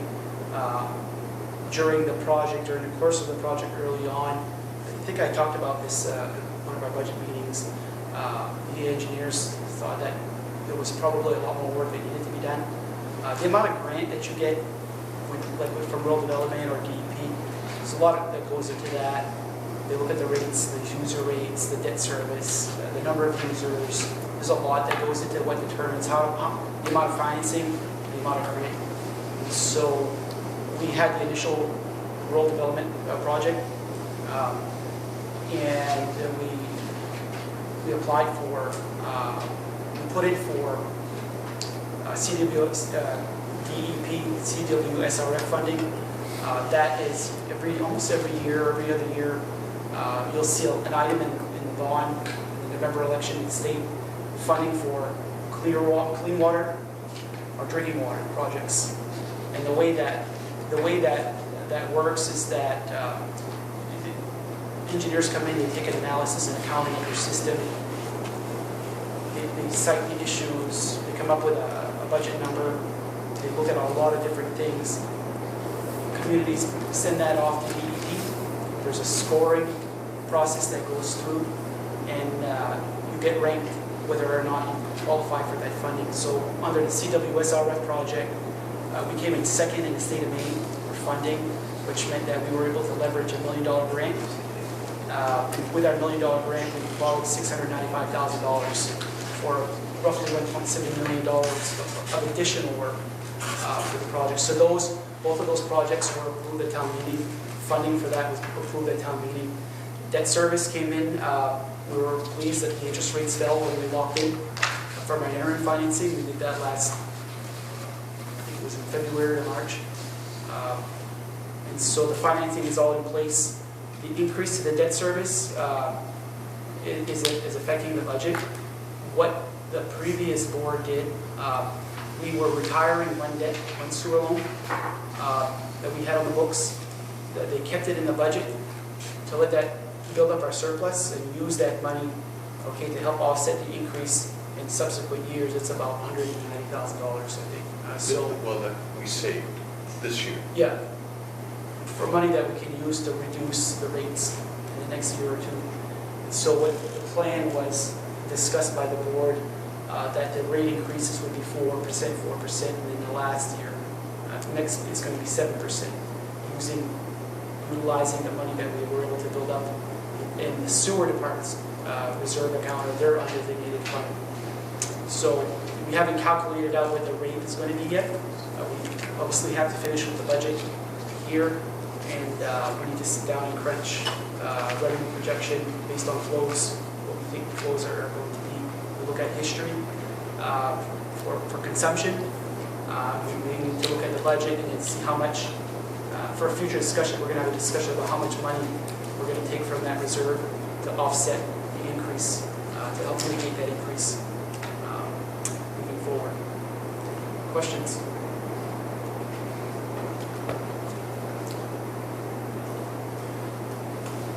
So what kind of percentage are you talking about going up? Let's say this reserve amount wasn't even there. How much percentage are we talking about? You would have to figure that out, Mark. I can't answer that right now because first of all, I don't have a budget that's approved, and we have to sit down and crunch the revenue side of it. But I mean, would it probably be at 8% or more? 8% or more? Yeah. Isn't this here? Well, that's the increase to your budget. And you don't factor in the revenue that we're going to use to reduce it. Well, I don't have that number for you tonight. We will have that in a subsequent board meeting coming up. as far as the other line items that are there, if you know, I believe you have this spreadsheet, correct? Okay. If you notice that there has been a decrease. Again, there may be a little room here and there, but it's, we just went through the project, so this is not very, the last year budget is not very representative of what would normally happen. And then when you put in the sludge issue, the project, it really throws things out of whack. And like Gary said, until we really get it wrapped up tight, it's, yeah, it's going to be, but we're doing everything we can to save money. We really are. I can honestly say that. We have. One example, another example would be we entered an agreement with Lakeshore Farms with our Endicott site. Again, a win-win situation where no cost is incurred to us and no cost incurred to Lakeshore Farms. They'll take care of the fields, and there are fields that we have that they can plant on. They can't plant on the 30 acres that we were applying to, but they'll take care of those fields. So, and it was advised by DEP that, by Jay Duncan, he's retired now, but he was the former solids guy up here. He says you really need to keep those fields up to speed so they don't turn to brush, don't turn to trees, don't, you know, keep them intact so that way if in the event the hot topic of PFAS diminishes or they revert back to, well, maybe it wasn't that big a deal, which is possible, then you'll be ready to go back to, at least your fields will be ready to accept, and then go from there. So there's a reason we're into that, but there's savings there for us, because if we were to pay someone to do that, just brush hogging is $100 an hour. And we have roughly there, if you count the ones that we didn't apply to, there's about 75 75 acres there, so that would take a few days at least, aggressive mowing. So there's a savings there. So again, the CSOs, that their combined sewer overflows, I need to impress this on you. Our license, I was able to convince DEP to kick the can a few years down the road. This is why all the line work is being done. We had I&I, we got, intrusion of water that, other than the normal faucets and toilets and showers, roof drains, sump pumps, floor drains, what have you. And there was a survey that had been done before I came on board. It's in file somewhere. That's because DEP is saying no more CSOs. You are going to be mandated. We just renewed a year ago on my discharge license, and I had not taken action to say, hey, listen, we're not ready for that. We just into this project. Nothing has really been done. We need to kick that can. So they gave us a 3-year grace, I believe it was, for CSO2 and CSO1. CS2 will have to be literally physically capped, and CSO1 will be redesignated as a sewer storm overflow. And if it does overflow, there may be fines imposed. So that's how important this project was for Madawaska. But that's what that combined sewer overflow is all about. And there's work that's being done on that, additional work. We're trying to put flow equipment so that if it does discharge, we know what time it started, the date it started, how long it lasted, how many gallons went through. And if we can put this equipment in time, which we are, hopefully before the fall rains hit, that we'll be able to report to DEP that, hey, we're not there yet. And we may be able to convince them, or at least try to say, hey, listen, we're not ready for it to be discontinued. And you might say, well, why? If it's discontinued, so what? Well, there's things that could happen. Obviously, if this can't go out that pipe, it's going to back up. Where is it going to back up into? Where it came from. We don't want that. So, again, the work that, well, getting into too many specifics, but anyway, that's how important this project was, the logging work. So yeah, there's things in place that we're trying to meet and achieve. We're aggressively trying to do that, and it's a step at a time. As we go through that, You're sending that all back up my drain tiles? I certainly hope not, sir. Not where you are. You should be all set. But yes. You did cover like the 2 big ones, and Yeah. I just Well, we can go through it if you like. well, no, it's the construction material one is 12.5, and you only spent 377. I'm just wondering what that's for. Okay, again, we went through a project, so there wasn't much need for me to buy anything. Okay. But normally we'd buy paint. We have at the end of both sides, as a matter of fact, we have a leachate cabin that captures the leachate from the building, and that needs to be repaired. It's in disrepair. We need to repair that. I repaired some doors one year with the help of the rustic welding. The ones we had were literally falling off the hinges. So yeah, under normal circumstances, there'd be more expenditures. But because of the project, it didn't make any sense for me to do any projects that were already being addressed. That too. Makes sense. That too. We were doing cartwheels to accommodate the contractors. Not as easy as one might think. But if you want me to go through the line items, I can do No, that. you could do the cartwheels here, though. Once or twice. Did I cartwheel? You'd like to see that, wouldn't you? Not today. I don't need the line by line. Even you guys. Is there any questions? I mean, I'm more than happy to. Yeah, I got one. Sure. You were talking about the fields of all, I'm going to take it back a little bit. Sure. Some of them, they're going to be maintained by farmers, this is what you're... A farm, yeah, we entered an agreement. A potato farmer? Yes, sir. So on the waste, we're not good to dump the waste, but we can... No, plant potatoes not on the, as I said before, not on the fields that we applied on. You will not be using, there's other acreage there. Oh, I misunderstood, I thought that was kind of weird. I'm sorry, that wasn't clear. You can't dump... Trained for planting, potatoes in it. they're clean, they're maintaining the field. Yeah, that's right. Yeah. Right, Thank you. exactly. We're giving those potatoes to you. Well, that's probably I think he's been eating more of those than you think. Again, if there's any other questions or concerns, I'm more than happy to address that now. I toured his facility not too long ago. Oh, is that right? Pretty impressive. Well, you were there when we gave the fire department. Oh, yes, report. that's right, yes, sir. It's Yes. pretty impressive over there. There's a lot more going on in BCI, huh? Yeah. A lot of underground. Yes. And then anybody who's interested in taking a look, Oh, more than welcome. Come on in. let us know and We're- we'll set you we're up for here. a site visit. For Close by.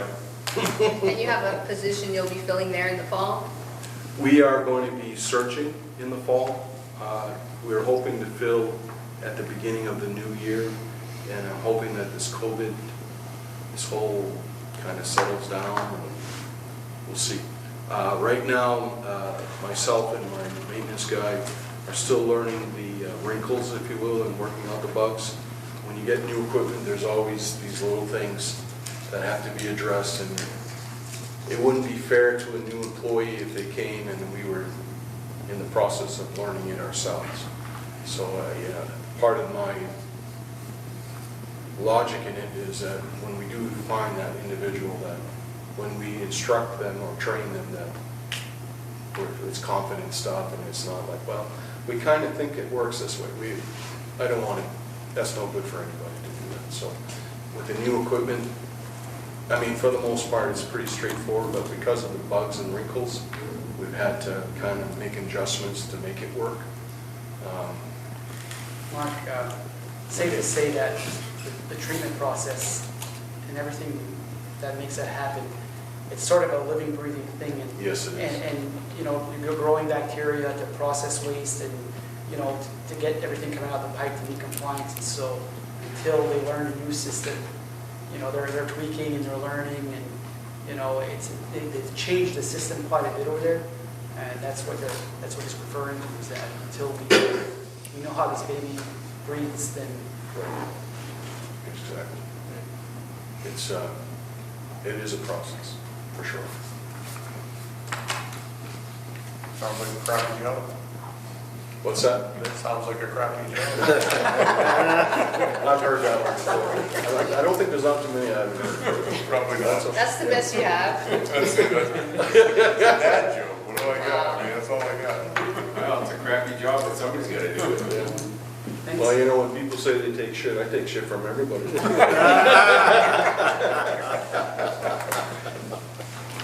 Also, Thanks, Mark. okay, thank you. Yeah, Mark, I think that should do it. Thank you. All right, thank Yep. you. Yep.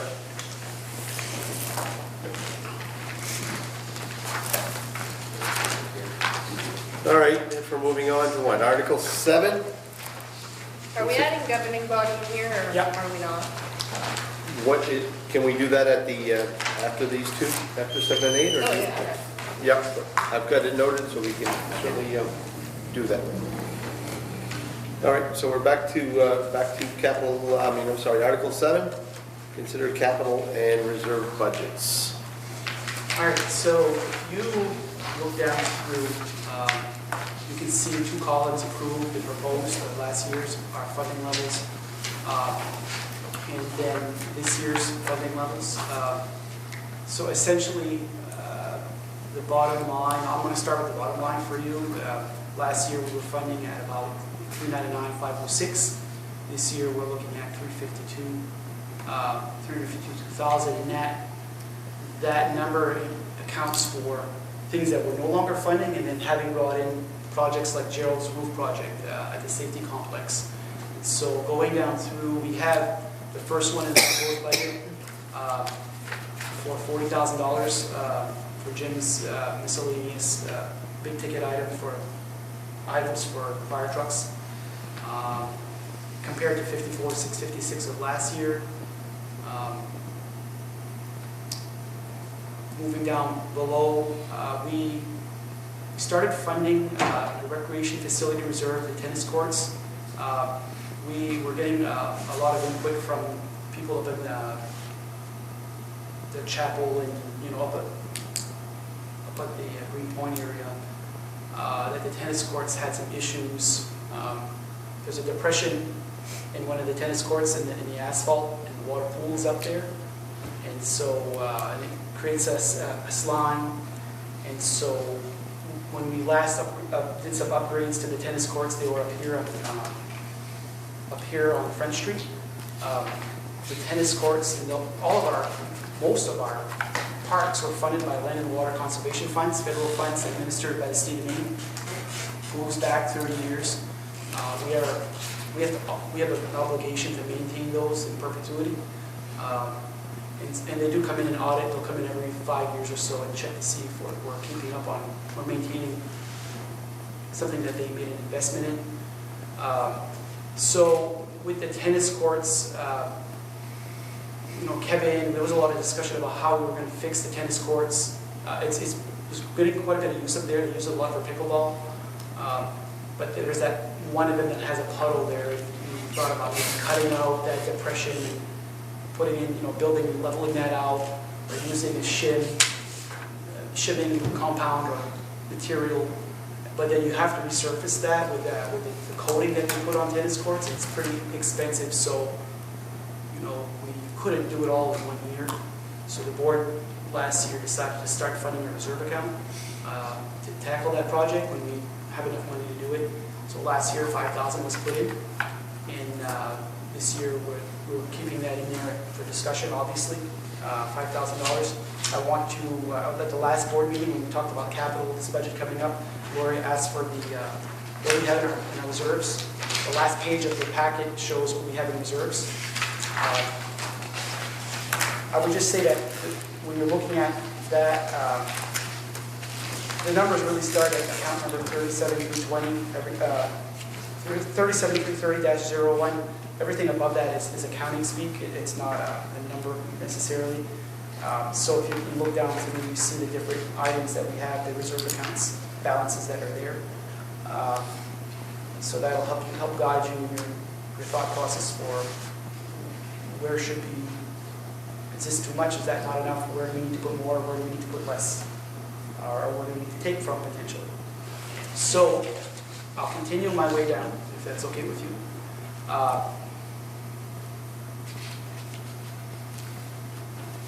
You can see that moving on down through, we have road project reserve.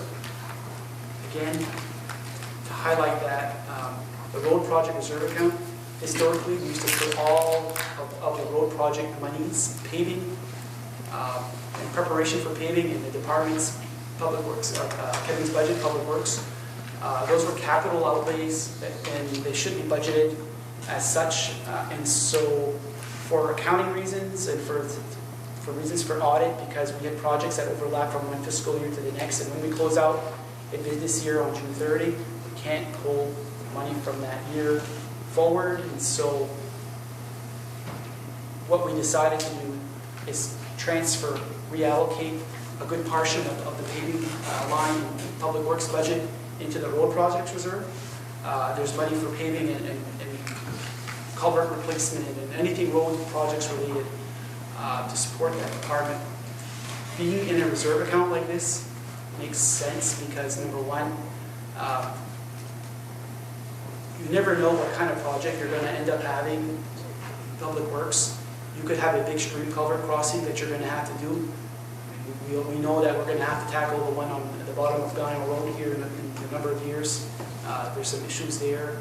A lot of our culverts, our culvert inventory, are considered bridges by the state of Maine and DOT, and they actually go by and inventory our bridge inventory, culverts. I think they're culverts, they call them bridges, but and they tell us where the deficiencies are, and so we're going to have to tackle that. We have one issue next to the little fire station by the lake on City Gate. There's a lot of undermining. The riprap is coming off the ends of that, and that's one of the projects that they've told us that we're going to have to take a look at. So my point is, you never know when you're going to have a big project like that, and if you all of a sudden, Kevin might have the foresight to say, well, this summer we have a $400,000 project. We have to do no choice. When you stick that in his budget, it's not a normal operating expense. So when you look at that and you say, well, why in 1 year they were here, and then you went down this year, and then you're back up this year, because a project like that should be funded from capital, not from normal operating budget. So for all those reasons, we reclassified that amount of money into a reserve, and that's where that is. We're proposing that we maintain what we did last year at 264,500. We have our MDOT sidewalk project match. That's a project that's going to happen next year, the sidewalk project from 14th Ave to 16th Ave, both sides of the road. Sidewalks are going to be installed, granite curbs with asphalt paving. That's an 80-20 cost share partnership with the state of Maine. It's roughly a $430,000 project. They pay 80%, we pay 20%. So that's our obligation. It's in the DOT work plan, the 3-year work plan, the way that DOT plans out projects. They do it in 3-year work plans, and those plans were approved last winter. And so that's going to get done next year. Can you, I'm not getting the math here. It's a, how big is the project? Which project? How big, the sidewalk project? How big is it? 400,000? It's in the vicinity of 430. And we have to pay 20%? Yes. Right. So that's 100,000, 80,000? Yeah, we're going to have to, 80,000? we're going to have to put more than these. So now you only have less than 20 right now, and you're only putting 17? That's So the we're place mark 60? that was in there, I think. Okay, I'm not judging that, but No, I just, I mean, in what, 5-6 months, we're gonna be doing this all again, and at that point, we're gonna be We're going to have six, to put, we're gonna be short, we're going to have to 60. So I just wanna make sure everybody knows, like, if we Right. only put 17.5, the next time we're gonna put 60, right, right? We'll have no choice. correct. Oh. What's, I'm going to buy some lottery tickets there, we'll be okay. what's the feasibility study, 20 grand? So before I got here, I'm glad you mentioned it, Ken. Before, I think it was 2017, the board had approved that they went to town meeting. They looked at possibility of going into a new town office somewhere, getting an acquiring of the building. I think that the courthouse was a property that was being considered for not too much money, but they needed to do, because it's a public building, you have to have some engineering, and you just can't go into a building and not, you have ADA, you have all kinds of things, that you have accessibility and whatnot, sprinkler systems, and so they had put $20,000 back then into a feasibility study. It's sitting there. Oh, that's And awesome. so I don't foresee right now us going anywhere until they figure out, you know, what's going to happen with Valley Unified School, and if that moves forward, what becomes of this facility here. Ultimately, the board, whoever the board is then, and the taxpayers at town meeting will decide the fate of this facility if that does come to fruition. And so I think, we kind of talked about that as being like, well, we're not going to do a feasibility, so we're not even looking at anything right now because of that. So we could leave that there, okay, for the future, if you will. We could also repurpose that money, but we would have to go to the taxpayers at town meeting and say, shall the voters of the town of Madawaska approve to reappropriate the town the feasibility study, to bring that in as income, revenue to reduce taxes, or put it into a different reserve account, or whatever. Okay. Thank you. The sidewalk account. I was just gonna say, like, there goes the sidewalk. What else can we steal? The Public Works auction reserve, is that no longer happening? They weren't funding that anymore, correct? Yeah, so there's not a lot of activity there. Wish Kevin were here to talk more about it. Yeah. It'd be better to answer your questions for that.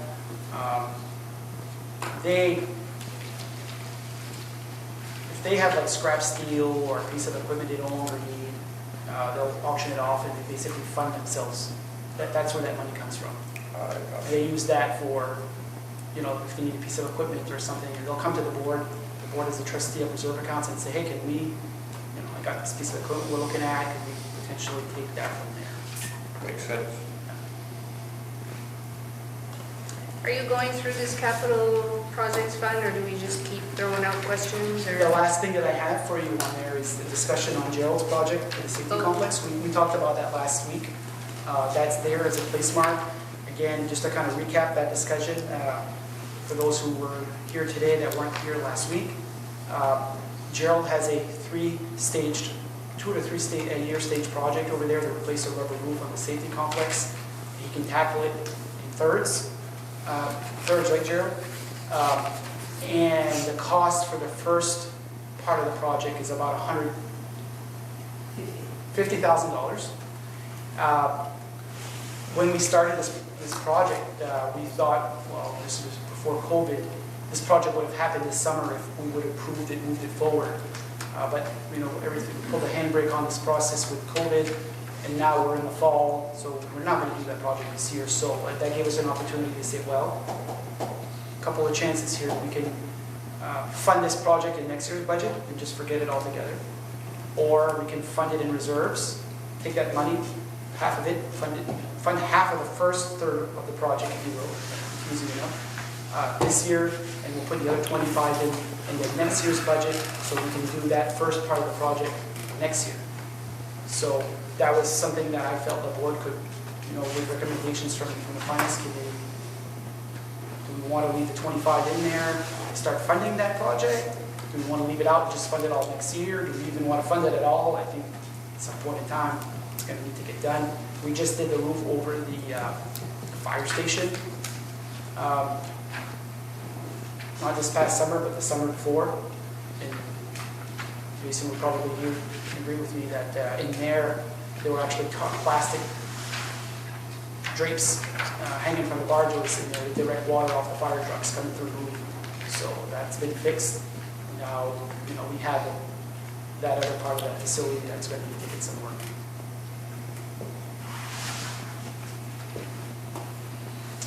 Can we go through the, because I have questions about, like, there's Time Warner on here, there's, Yep. like, what is this stuff? Yep. So moving on down, if you want to look through the GL, you see the ambulance reserve. Now, mind you, these are unaudited. These figures are unaudited. Until we get the audit back, they could change a little bit. But good enough for discussion at this point. So you have 778 in the ambulance reserve. You notice that there's nothing in there's another ambulance vehicle reserve, and there's nothing there. We have to do it with the auditor's help. We posted the ambulance payment from the wrong reserve account, and so what we need to do is put it back. It's going to reduce that 778 in the past year. It's going to reduce that 778 by that 36,886, I believe. Okay. Now that we're closed out the year, this is an auditing entry, so we're going to wait for the auditor to help us out with that. Ambulance training reserve, there's not been a lot of activity in that. Laura, I think you had asked for ins and outs for that over the years. I'm giving you just Mostly the training, like all the departments, like I found like we had a travel training budget that were not clear on. Okay. Some of them seem to be, like I would have thought the fire department's training budget would be a lot higher than, the admin training, so that was what I was questioning. Ambulance training reserves, it's there. It's not a lot of activity in there. Sometimes what happens with some of these accounts that have a little money left over in them is because they've just sort of fallen off the radar. They're depleted. We've not put more money into them, but they've never been fully closed out. So they just sit there with a little balance in them. Computer reserve, that's for if we need to replace computers, network work, stuff like that.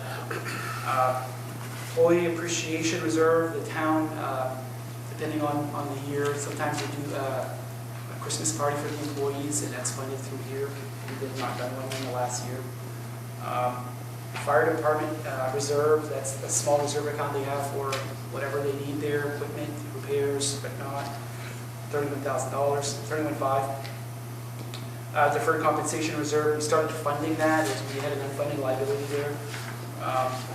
$46,000.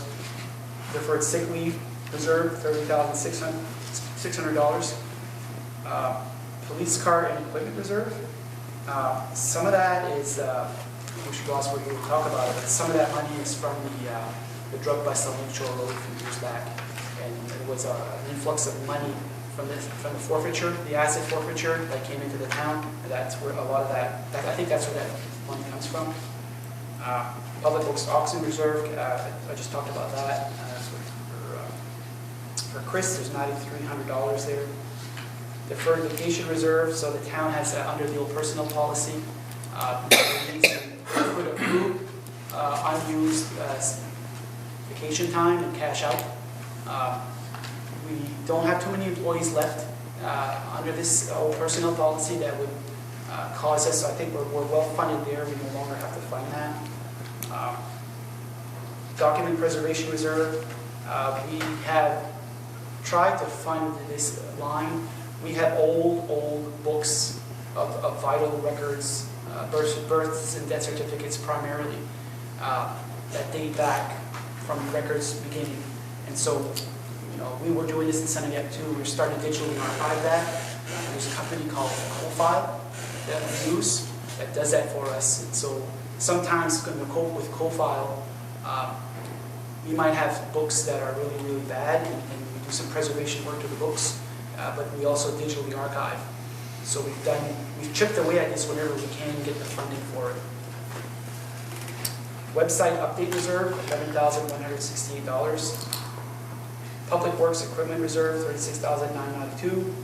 Communication Tower, $3,000. Health, I'm only seeing one thing on there, so I'm going to have to get back to you on that, what that is. I think that's the fund that we have for employee wellness, the incentive that we have for employee safety and wellness. We'll have to clarify on that. Tent supply reserve, that was funded from revenues from tent rentals, not taxes. We use our revenues to help fund repairs to the tents. Emergency generator, $780. Time Warner, that is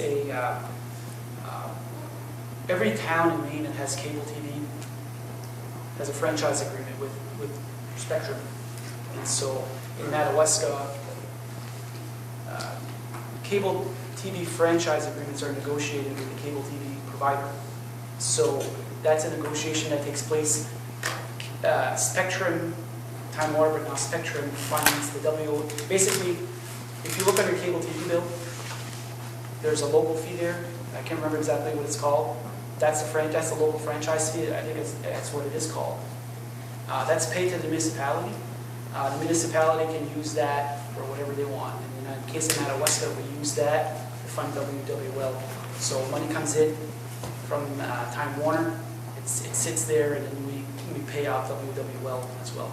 So I think there is some money in there for the town. I'm not sure exactly how much. Yeah, there is a portion. Yeah. It's not fully going into. Right. The feasibility study, it's a town office feasibility study. The appraisal project and staff, that was the appraisal of the mill and the legal costs associated with that. That was approved at town meeting. That project ended up being more than we budgeted for at the town meeting because it went through the system. You skipped one, please, and that one I have. Capital purchases, Yeah. yeah. The capital purchases is, there's some, I need to expand that out. It's not listed here necessarily in, it was not historically listed in the detail. I got to go back to the town meeting minutes, and it's in there. So it's in here, there's money for, a lot of that money is for the generator project that was supposed to get done at the safety complex. Gerald kind of talked about that. A lot of that money is actually for that. In 2000, the budget that I started with when I got here, the budget that was approved in 2017, was it 2017 or 2000? Anyway, there was a $300,000 capital reserve budget, capital project reserve budget, and that's the residual of that. So there is money for Gerald's generator project. The reason why it didn't get done is because the board at the time, Gerald had gotten some pricing from a local contractor, and with a generator project like that, it's kind of like an infrastructure project. If you put it out to bid, you gotta have some engineering to that. And so when it goes out to bid, the bidders are bidding apples to apples and not apples and oranges. And so the board was sort of like, I'm not sure what we're gonna do. He had sort of gotten some planning figures from a local electrician.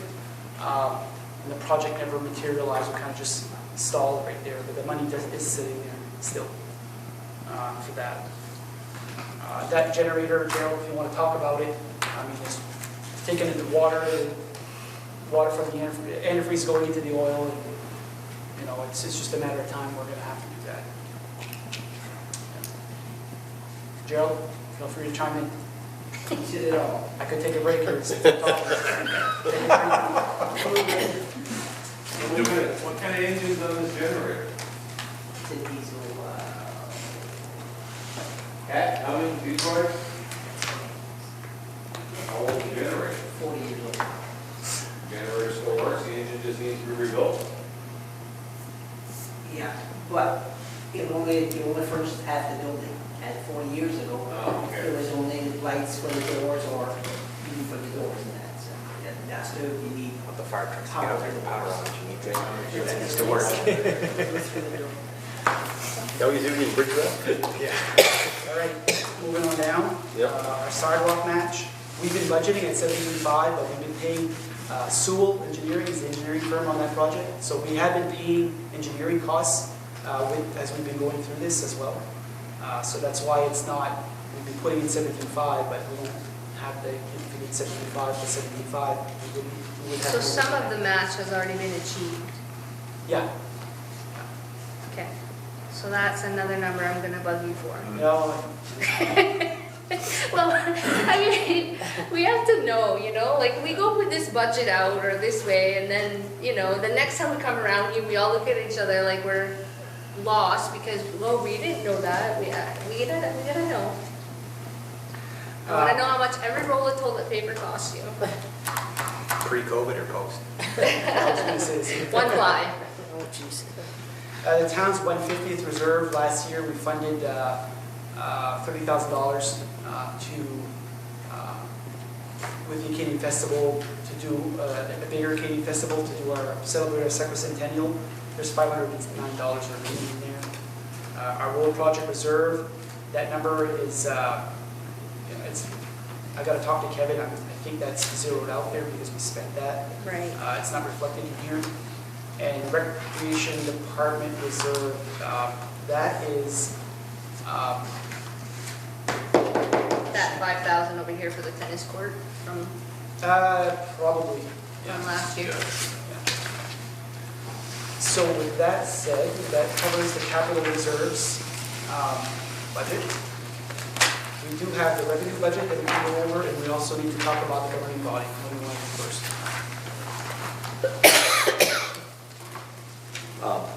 So let's go through Article 8 first, I guess. Okay.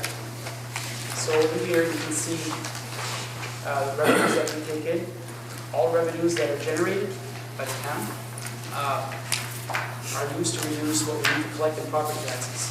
So collect revenues from different sources, excise tax, both excise taxes are all remaining within the town. If you register your car, only the state fees go to the state, but the excise tax stays local. I'll go down through veteran tax exemption, $6,000. So we put that revenue in there because that shows up as an expense. And so we budgeted revenue as well. $6,000 is what we're proposing. Actual 2019 to 2020 is $7,473. Penalties and interest on delinquent tax bills. Don't pay attention too much to that 174. That 174 is driven by the mill abatement cut, that whole thing. So that's a bit of an anomaly. You just look beyond that for the other years, and you can see what we're putting in there for revenue at 21.5. Tree growth, the tree growth program. These programs are basically like tree growth and like veterans. Those are programs that give those people that qualify for that a reduction in their tax bill, but we get reimbursed by the state of Maine. That's what we consider that as a revenue that we use to bring the taxes down. Municipal revenue sharing, you can see that the number went up from $394,515 to $582,935, which is an increase of $212,935. That's about $77,000 less than the March projection pre-COVID. So we're still doing better than we were before. Why would you say that we're, with everything going on, we're still going to get more? Well, there's a lot of components to revenue sharing, and part of that is that they're moving back towards a 5% reimbursement rate from 2%. And so, yeah, while their revenue forecast might be less than it was before, they do still have to, we have agreed to fund at a higher rate, refund at a higher rate, so that's helping to keep that number up there. And the Madawaska, that's what we call a pilot, payment in lieu of taxes. They are a tax exempt nonprofit, but they have agreed to fund some property taxes, but it's done through what we call a pilot. And so they, we're putting in $20,000 for revenue there. We had 15 the year before. We took in 21,161. So the revenue on that is all going to depend on what the mill rate is, what their bill is going to be and all that stuff. So we have a bit of a range that we try to work with. So in the governing, and that falls within the government, all those expenses I just discussed fall within the governing body's revenue budget.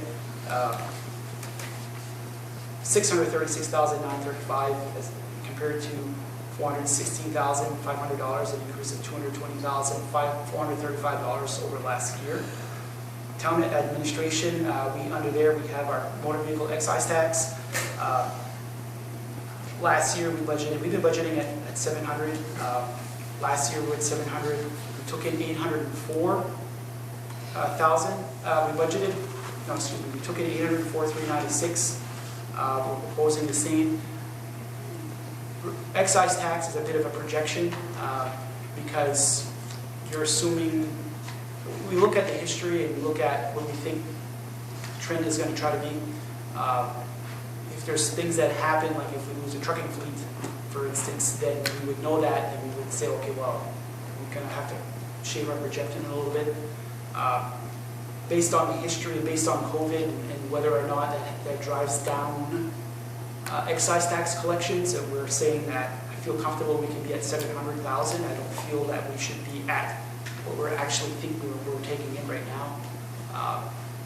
You got to remember that if we budget revenue, the bottom line of all of these, if we don't take in that revenue that we budget, that hurts our fund balance at the end of the year.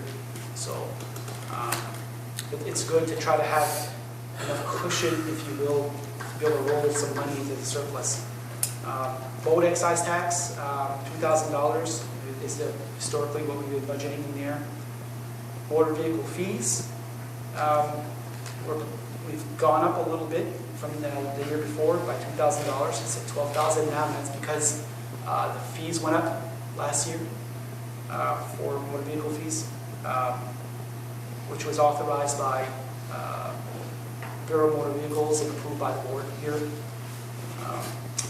The RF administration, we are the administrator for Valley Recycling Facility. Our agreement with them to re-up, to continue those services came up last year, and we did get an increase, and we're going to be getting a 2% increase every year automatically for a while, as long as they're willing to have us do that service. So $20,000 of revenue there. Pollution Control Administration, so the town of Madawaska bills the sewer department $42,500 for the services that we provide. And what are the services that we provide? Well, we provide administration of their budget, collections, we follow sewer leads, we discharge sewer leads, we direct phone calls, and so that number is inclusive of all the services we provide to the sewer department. So that those costs aren't being borne by the taxpayer. Those costs are being borne, those administration costs are actually being borne by the sewer department. Moving on down, public health and general assistance, $5,000. That's our reimbursement for general assistance. We are mandated to provide general assistance, and the reimbursement rate, I think, is going up this year to 70% or 75%. And we don't really know how much money we're going to take in from general assistance, how much we're going to pay out, so we got the projected number that we think we're going to take in. Last year, you'll notice that we took in only $2,878. We had budgeted $5,000. The reason why it's only $2,873 is because our GA director does a fantastic job at making sure people qualify for GA. So paid less, reimbursed less. Development codes and assessing, there's revenue associated with that. You'll notice that we did some reductions there. Building permit fees, $4,000 from the last budget to $2,000 this budget. Last year we only collected $1,135. Why is that? Because back in 2016 or 17, the board decided that there would be no fees for building permits under 50, no building permit necessary for anything under $15,000. And so that shows up as a revenue loss, and it's also something, a topic for discussion by this board. There's some unforeseen consequences to that. The assessor is not able to track appreciation in property value. The permitting system allows the code enforcement officer to make sure that things are up to code. So sometimes when people do projects and well, it's under 15 grand, so I don't need to go. Code enforcement has no idea that something's going to be done there that might be a violation of a code, for instance. So we noticed some things in this past. Is that item going to come up on the board's budget? I mean, on our regular meeting? It's going to come up for discussion. Yes, it's going to. I'm not necessarily saying that we need to start charging for permits under fee for 15. We can still be in this, nothing up to 15,000 and have our rates take off from there. But what I think that we need to be able to have the permit show up anyway, so the assessor knows where the work is taking place, and the code enforcement guy would have the benefit of, okay, well, I got to see if this is legit or not. And right now, it's not a good situation where we learn after the fact that something got done and it's not up to code. It doesn't happen often, but it did happen. It did sort of kind of happen this year, where all of a sudden you have a bit of a conflict. And had the code enforcement officer had the benefit of seeing that, that would have been addressed before the work took place. So, future topic for discussion. Inspection fees. We had very little money in the budget, and I think that was we're just kind of carrying it along. We zeroed that out last year. I'm not proposing anything there, and I think that I don't think the town should necessarily be inspecting people's properties. There's contractors that do that, and that sets us up for other issues. Plumbing permits are down, so we budgeted less than $1,000. CO contracted services, we have $9,000 in there for the CO services that we provide to Senegat and Eagle Lake. So in that department, 200 of development codes and assessing, we have a revenue projection of $12,000 down, $3,400 from the previous year. Moving on, if you want to move on. Ambulance, we've been budgeting in $375 for billing revenue. Last year we took $430, $627. We just talked about that. I don't know if we want to go over that again. We have contracted services. We do provide ambulance services to Senegat, Frenchville, and Grand Isle. So right there, we basically continue the same rate. We just re-entered into a 3-year agreement with each of those 3 communities, actually. This was a renewal year. They liked our services that we provided, and it's provided some additional revenue for us, which is good. $9,400 from Senegat, $13,000 from the town of Frenchville, $8,067 from the town of Brandal, which if you look over in the description column, you'll see in parentheses that's new revenue. And then we had this discussion from the last board meeting when we talked about revenue from the ambulance department, taking that reserve account and then reducing their own budget by an amount of money. That's just something that we've done in the past as their fund balance went up. We've drawn that down. We had a place mark for 150 in there, and based on a discussion here, we moved that up to 50 grand to make that 200. Court fines, it's in there, but we don't budget it. We don't put anything in there. Contracted fire protection, that's with an organized territory. Cruz. Fuel tax refund, we get $10,000 in there. We only took in $5,072, so we moved that down. Local road assistance program, that is, we have state aid roads, like Boyer Road, we plow. Madawaska's Main Street from the courthouse to VIP is a urban compact, winter compact, the agreement that we have with the state of Maine, so they reimburse us, not enough, for those services. We were told, and yet I still haven't been given a number, that there's going to be less money coming to us in what is we call the URIP program, Local Road Assistance. So I did move that number down from 88,000 to 75.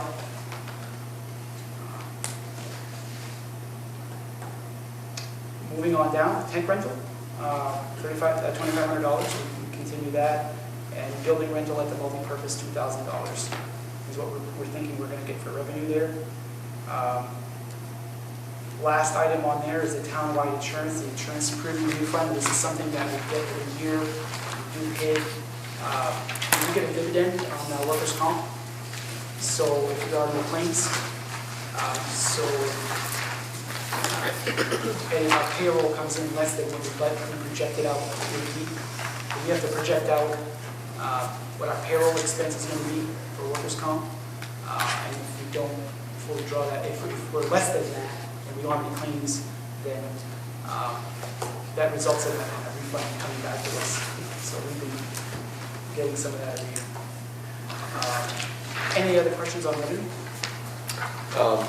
Can you explain to me how the fuel tax refund works? How do we, under 500 there under Public Works, fuel tax refund, how does that? I think that we pay, sometimes we do go buy fuel, we have to pay sales tax, we pay sales tax on the fuel, but we track that and we apply for reimbursement on that because we're tax exempt. Okay, I see. So you're collecting back the sales tax is what you're doing. Okay. If we decided out of the 200, instead of, if we went back to the 150 and we took the other 50 and put it in the capital reserve for like the fire truck or something else, once it's in the capital reserve, it doesn't, that's going to reduce the revenue balance here, right? Because capital reserve transfer is just that, just the transfer. Say that again. So what if we go back to the 150 for the ambulance transfer, right?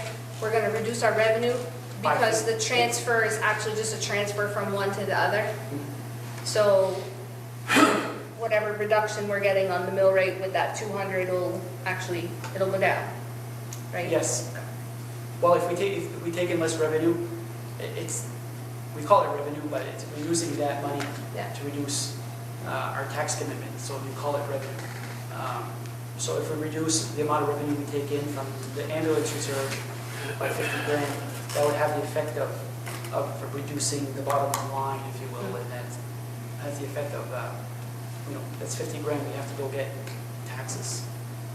I just at some point might suggest I want to do that, so I want to make sure they know, like, but Yep. No issue there. So anybody else have any questions for Gary here on revenue? All right. The best for last. The best for last. The governing body. So in here, Salaries and wages, 11,750. You'll notice that we didn't fully expend that. We had some vacancies on the board, and we don't hit it all at once. And so we ended up with a balance there. Social Security benefits trends along with that as well. Public officials liability, we went up a little bit there from $4,240 to $5,100, and that's because we have a lawsuit pending right now that's being covered. It's a public officials liability case. We have insurance for that. That claim's been going. It's not a claim. We've actually paid our deductible on that already. But it's driving up the premium, that case that's still in the court system right now. Operating expenses, our audit is paid for out of the governing body's budget, $12,500. Dues and subscriptions, $1,325. We have $20,000 in legal. You'll notice last year we had $20,000 in legal. We know that we have a couple of cases right now that we're going to need to fund some. We're going to have to pay some attorneys, and so we left that in there right there based on discussions that we've had with the board. Miscellaneous, sometimes there are things that come up, the board can have a little bit of money to miscellaneous expenses, $1,000. Travel and training was always $5,000. Was not utilized a lot. $3,500. I'll give an example of where that might be utilized is if the board, if we had to report somewhere, if the board members had to go, if the board members wanted to go to a training somewheres, that's where this stuff would, that's where those expenses would be booked. So the bottom line on the operating expenses is $38,325 down from $39,825. General supplies, $1,000. We don't put a lot of money in, we don't spend a lot of money there. But that could be for anything like Robert's Rules books to anything that you feel that you might need for supplies, so you guys can do your job. Minor upgrade, $500, that would be for like the sound system, things like that, if we needed to do something there. So the overall bottom line here, our budget number is $57,625, down from $58,265 last year. Any questions? So I had discussed with them, I just want you guys to know where I'm at with this. I wanted to reduce that governing body salary to like, you know, just say, hey, like here we are giving, but then we have to go through changing the bylaws and everything, which we're not going to have time to mess with that yet.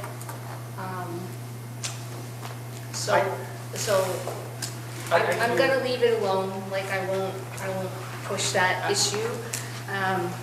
I'll just deal with my side in my own way, I guess. You know, I think it's a valid opinion whether or not board members should get a stipend or why are you here.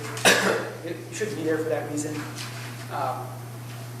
But I see the other side as well too. You got to go to meetings. Sometimes you got to go someplace. There's a commitment of time. You're going to incur some expenses to do that. And I think that this is a very nominal amount of money for the board to be dedicated. There are some people that might be good people to serve on the board that would say, I mean, they're not even going to cover my expenses. I'm not going to take part in that. So I would personally, I was a board member. I did 6 years in Frenchville. I did 2 terms. When you're, it's a big commitment that board members make for the town. So I support that number. I'm not. If we were going to touch employee benefits and ask them to give like $1,000, or there were numbers thrown around at one time, then I would have said, okay, well, we're not going to ask them to give anything unless we're doing the same. But I get that. I mean, I've used a lot of my earned time to come and, you know, research stuff and do all that. So like, I get it. So I'm just, you know, I have put it out there, and I guess I will leave it alone. You could always make a charitable contribution with that. Well, that's what I just said. I'll deal with my own thing, my own Here's my way. card. You could donate to the finance committee. Only thing I'm gonna donate over here, Ken, is probably throw something at you pretty soon. So, if we're done with our first pass of the departments, I Could just kind of we want... talk about one more thing though? Absolutely. Could we talk about overlay so that everybody understands that whatever number we come up with at the bottom, Yeah, the so, board is gonna add to it? I just want that to be so I on think the table. we talked about the overlay one of our last budget meetings. And so in the tax commitment process, the board has the authority to set mill rate, right? That's how it works. And so in the tax commitment process, the law allows for an overlay. And an overlay is 5% of the town's municipal budget could be put into the overlay. So there's a range that the board can work with. And the overlay is there as a cushion for tax commitment errors and things like that. Typically, Maine Revenue Services always recommends putting some money into the overlay. It ranges. It's the last data point that goes into the mill rate. It's that overlay, very last data. Last year, we had $109,000 in the overlay. If that money is not spent, it goes into the undesignated fund. So that is like a cost, if you will, that overlay. So we had $109,000 last year in the overlay. If the board, assuming we did the same thing, $109,000 this year, whatever that, let's just say that whatever mill rate we choose, it ends up with a $109,000 overlay. Then that would be a status quo for the overlay. Right now, what we have presented for you is a net reduction in our budget. If there aren't any mistakes and any tracking errors in this spreadsheet here, in this worksheet, $458,383,000 decrease net. That includes expenses, that includes revenue. Okay? That's not inclusive of the overlay. If the overlay stays the same as last year, then that's basically the amount of money that we're going to need to raise less in taxes. Okay? If the overlay goes up, then that number changes. If the overlay goes down, that number grows. I think I got it back. So anyway, so I want to point this out so that you understand. If you look at the bottom line of your budget summary sheet, above where it says FY20 and FY21 added revenue, you see in parentheses what is there, $63,773 reduction in the expense line of our. But that includes what we absorb from the county, value recycling in the airport, right? So if I back those numbers out, hold on. Okay. Hold on. I just gotta get the right number. 69 and that.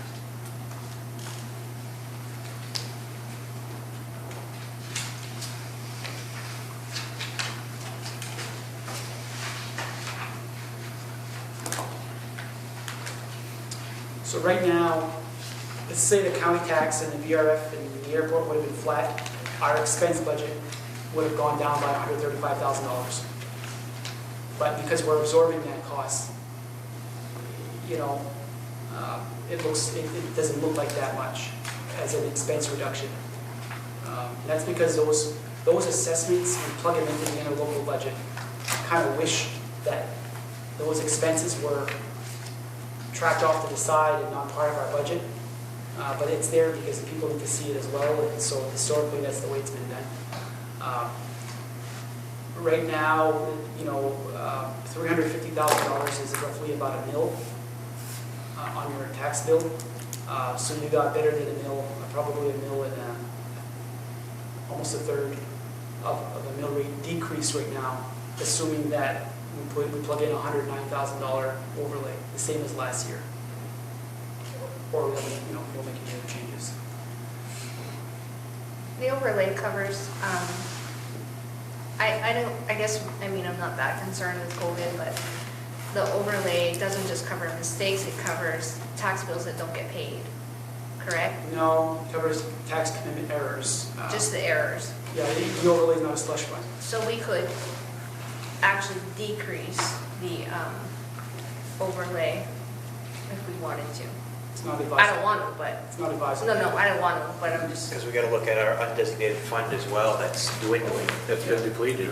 If, for instance, we yeah, had, no, I don't want to, I'm trying to make sure I if get it. mistakes do happen, and if there's an error in the tax commitment, or if there's something in some of our reimbursements, like the Betty program, we pulled in about $900,000 of Betty revenue. It's not a number you see here because it's not a number that can be influenced by the board, but we can pull in about $900,000 of Betty revenue that's based upon what businesses declare for Betty qualified equipment as of April 1 every year, minus whatever depreciation and additions and deletions. Don't have that number yet. But you'll see that number in the tax commitment, and that number is a reimbursement. Betty program is there for equipment put in service after 2008. A lot of retail equipment doesn't qualify for that, but a lot of business equipment does. A business owner with personal property can put their equipment in the Betty program. If they don't, they can be taxed at full rate property tax, like a real estate property tax, but they're exempt. It used to be funded at 100% when the program was created, so whatever dollar we lost because of the exemption that was granted, we paid it all back. But the legislature during the lean years picked away at those reimbursement rates. So Madawaska, it's a complicated formula, but the reimbursement rate varies from 65 to 70% or 69%. It depends on how much equipment, how much of your tax base is in Betty. You're losing a lot of revenue there. In the case that we have Madawaska, the mill, and a lot of businesses, we have a lot of equipment in Betty program. If we could collect it all at full reimbursement, it would give us a heck of a lot more money, than we are collecting, but we're only collecting at 68.6%, I think. So, and that's an enhanced reimbursement rate because we have so much of that equipment there. So the mill's probably got a lot. Oh, yeah. Anything put in The service Betty over there after 2008. Pre-2008, it's called the Better program. And in the Better program, the taxpayer has to pay the full, if it's qualifying equipment, under the kind of the same thing as Betty. You pay the bill and you file an 801A, I believe, to get that reimbursement directly from the state of Maine. At 67 or 68%? No, at 100%. At 100%? Yeah. But you can't put money, the Better program, it only exists for that equipment, then can't put anything else into Better anymore. It's all Betty now. Okay. So, Anything else for tonight, anyway? Well, then, we are going to look for, meeting dates. oh yeah, right, so we're talking about next budget meeting. So we're hoping the finance committee now is going to meet sometime before we get together again. So can we consider that at this time?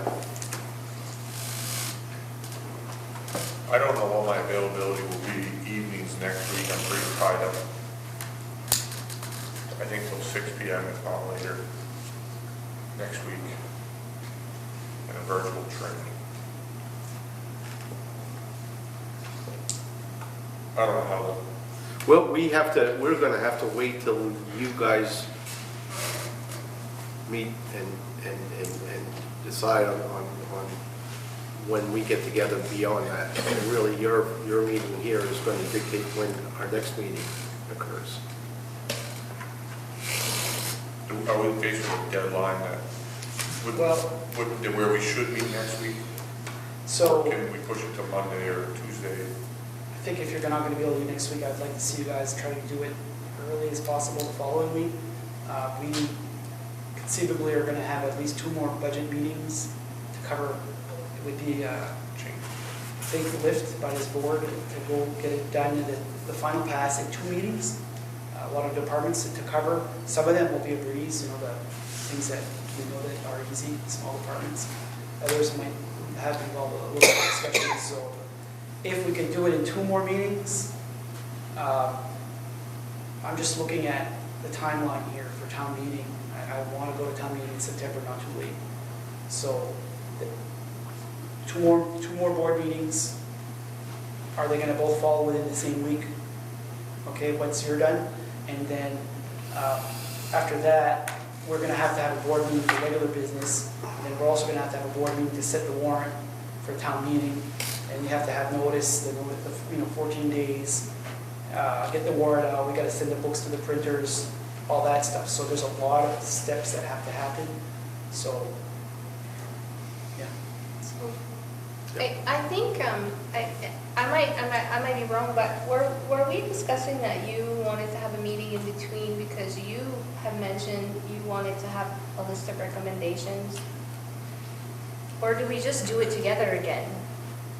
I mean, rather than push them to meet and we wait, that's essentially your what we would decision. want to meet for. But provide any recommendations, or is that how it's typically done in the past? yeah.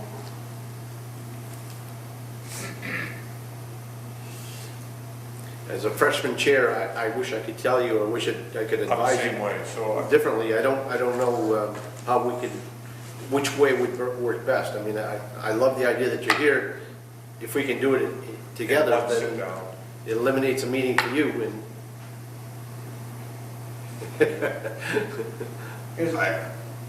We could hash it out amongst ourselves, or at least get our portion out to you in a joint meeting, and then I was under the understanding the board makes the budget, we vote to. Right, but there was some interest in giving us some recommendations to help Oh, us. yeah, right. Yeah. And so that way you have more voice and you're not just rubber stamping or no. So either we all do it together in the interest of saving time, Yeah. or that would make there's a sense. separate meeting and then you give it to us. I think that, well, I would not strongly recommend that you not have any email communications that form a quorum. Okay, that if you were, well, if you have so many members and you have 5 people participating in an email chain, then you have essentially what is a meeting. Yes. So what I would say is that, but you can also talk amongst yourselves outside of the quorum and come up with what you guys think are thoughts that you would want to bring forward for this board to consider, and have that next joint meeting in the spirit of trying to save time. And if that would be the case, then you're still not available at all next week. The board will have, I think it would be good for them to have a week to kind of take this all in. Would it be possible, if that were possible, to meet the following week jointly again, so we can maybe perhaps start taking stuff off the plate, approving budgets? Do the department heads have to come back? I wouldn't want them to come back. It's, it needs to be doing that.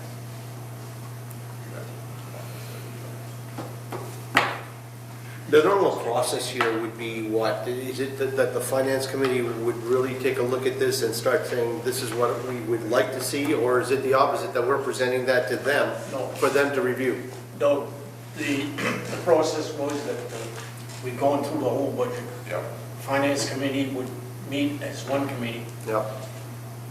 see what we're satisfied with, what we're not satisfied with, make recommendations, meet with you guys. You can consider the recommendations or ignore them. That's right. Okay, so Then we that meet tells me, together and- that tells me the process. I mean, and I would think we should still follow that. I don't Separate see. from them, or the work has to be together, Well, it'd be worthwhile if we, if we think If we there's can get enough- through it. if there's enough opposition to what we've seen or recommendations to be made, if there's enough of that, it would be good that we meet. But if we're all on the same page and say, well, I think this will work, You just have to make sure if we do the joint meetings that you guys have enough at that meeting to do a quorum so you can officially say yeah, support. that's, well, Mr. Kent resigned from the school. Mr. Poisey's on. So I think he Poisey's was on our there representative, now. Mr. Poisey. Yeah, He would be the, he's the representative from the school Okay. board. And he was aware of this meeting, I'm not sure. And if you make it at 5:30 or 6, we have a better chance for, Adam, there was to the come. Fraser. Right, I think his issue is it's just a little too early. 4 o'clock, is the 5:30 time works for him. Yeah.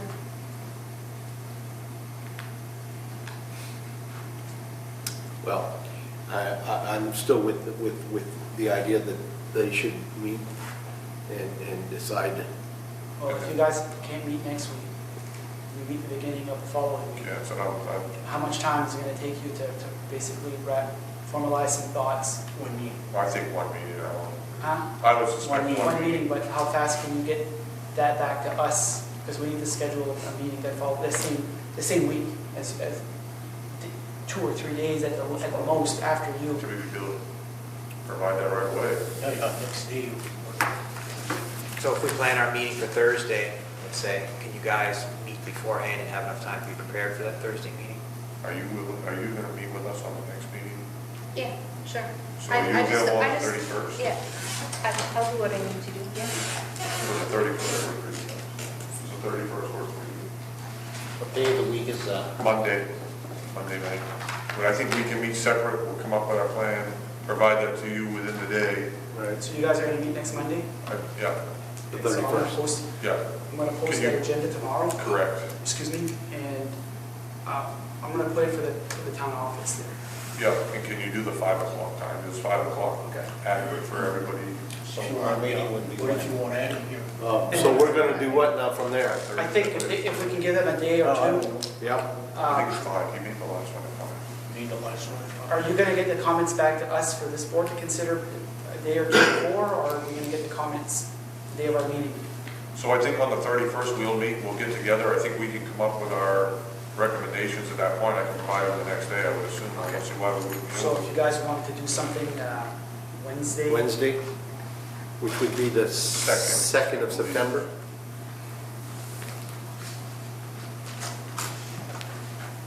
So not next week, the week after, right? Correct. Yeah, I said next Monday, but I was wrong. It's not next Monday, but the Monday after.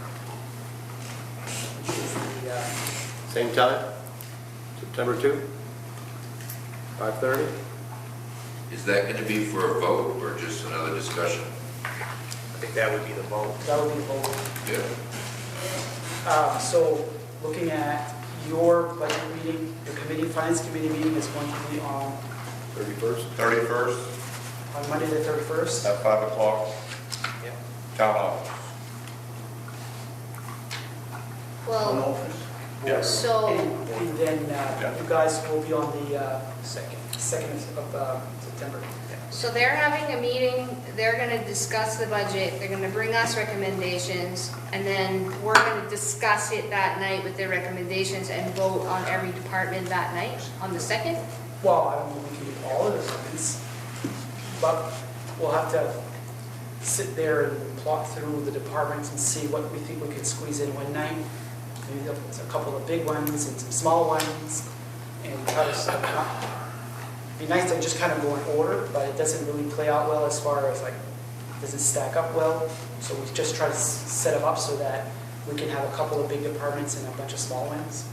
I think it was well set up the first time. Yeah, we've done this in 3 meetings. Do you think it's going to take 3 meetings to get through this the second time, or do you think we can do it in 2? I think if everybody, both groups meet together, it's going to take forever. Huh? It's gonna be- That's my opinion. I don't know how late our limits are, but Well, yeah, here we are, 4 hours into this one. Can't just the finance committee send our recommendations to the board? and let the board decide when they're ready for us. You mean individually? Well, you guys make the decision, we're just recommending, right? Well, Right, send but us, I can send you my recommendation, he can send you that, you know, and you guys can decide what to do. The issue with that, though, is if we meet on Wednesday and we decide we're going to pass something against your recommendation, you guys might not want to recommend that budget. You might want to say, no, it's not recommended by the finance. No, I'll come in and vote, Well, yeah, that's what it is. If I have to Come in vote. and vote, yeah. but as far as I know, we're just making recommendations to Yeah, the yeah. board. Right. Whether it's done as a team or individually, who cares? Yeah, it doesn't, So is it, Huh? whatever works for you. So technically, you don't speak as one, you speak individually? You guys will have Well, individual? They'll vote to approve the budget or Well, I'm not. not here to tag team with anybody. No, but I'm saying within the finance committee. You guys Yeah, are, it's a recommendation of the majority of your a finance. consensus of the finance committee? So the way that it works, that we've done it in the past, is that when we've done it jointly, we basically say, all right, so we have the budget here. Do we get a motion to recommend this budget on the board? The board will show their hands, yes, they'll vote, it'll be up or down, but majority rules. Then we ask the finance committee, what is the wishes, what is the thoughts of the finance committee on this budget? Are we, once we've deliberated it, does the finance committee recommend this department budget or not recommend this? And it's show of hands and majority rules. So what you're going to have is, ultimately at the end, you'll have the budget number there in front of you. You're going to see a recommendation by the board, recommendation by the finance committee, or not recommended by the finance committee. Good. But coming to Doug's point, I can make a recommendation and everybody else says, no, that doesn't work.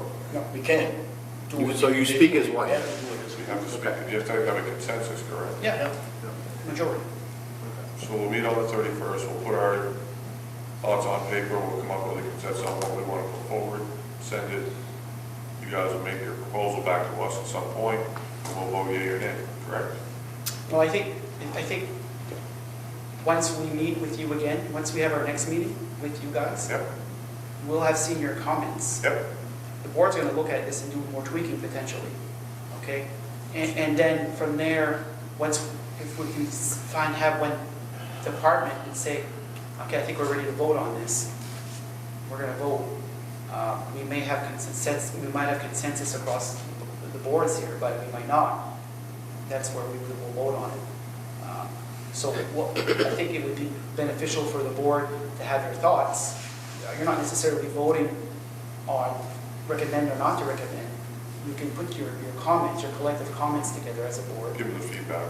so that these people can have that to consider in advance of the next budget meeting. And once we get back here, So then we are going to get their comments and we're going to meet without them, no, with them at the same time? yep, Okay, well, yeah, then that means, so does that mean that they're going to be with us on the 2nd? yes, And if I'm correct, you'll also have the department heads in there too? yep. Wow. Okay. What time are we starting? That's going to be a little. Well, just because some departments might go really, really Yeah, fast, but some then might. we might want to cut something in a department and say, okay, we all agree we're cutting 10% in this department in particular, and that department head might say, whoa, and like, we gotta give them another chance to kind of say why we shouldn't. I think, I mean, No, they do. I don't foresee that many changes. There will be some. Not every line. you should not steal every my line notes. item. That's what- Yeah, won't be every line item. No, It'll be- I'm gonna keep you guys here for 2 days. All the bells in the world. Are there little blue bills? No, we don't need those.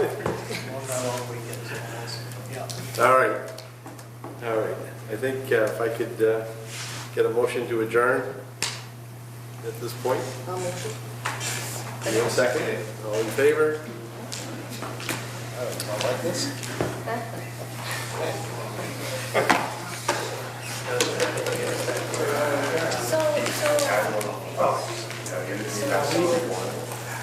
I need to talk to you guys. Okay. With the board, we meet on this second. The board will be August 2nd, but just us will be on the 3rd. September 2nd. Just us will be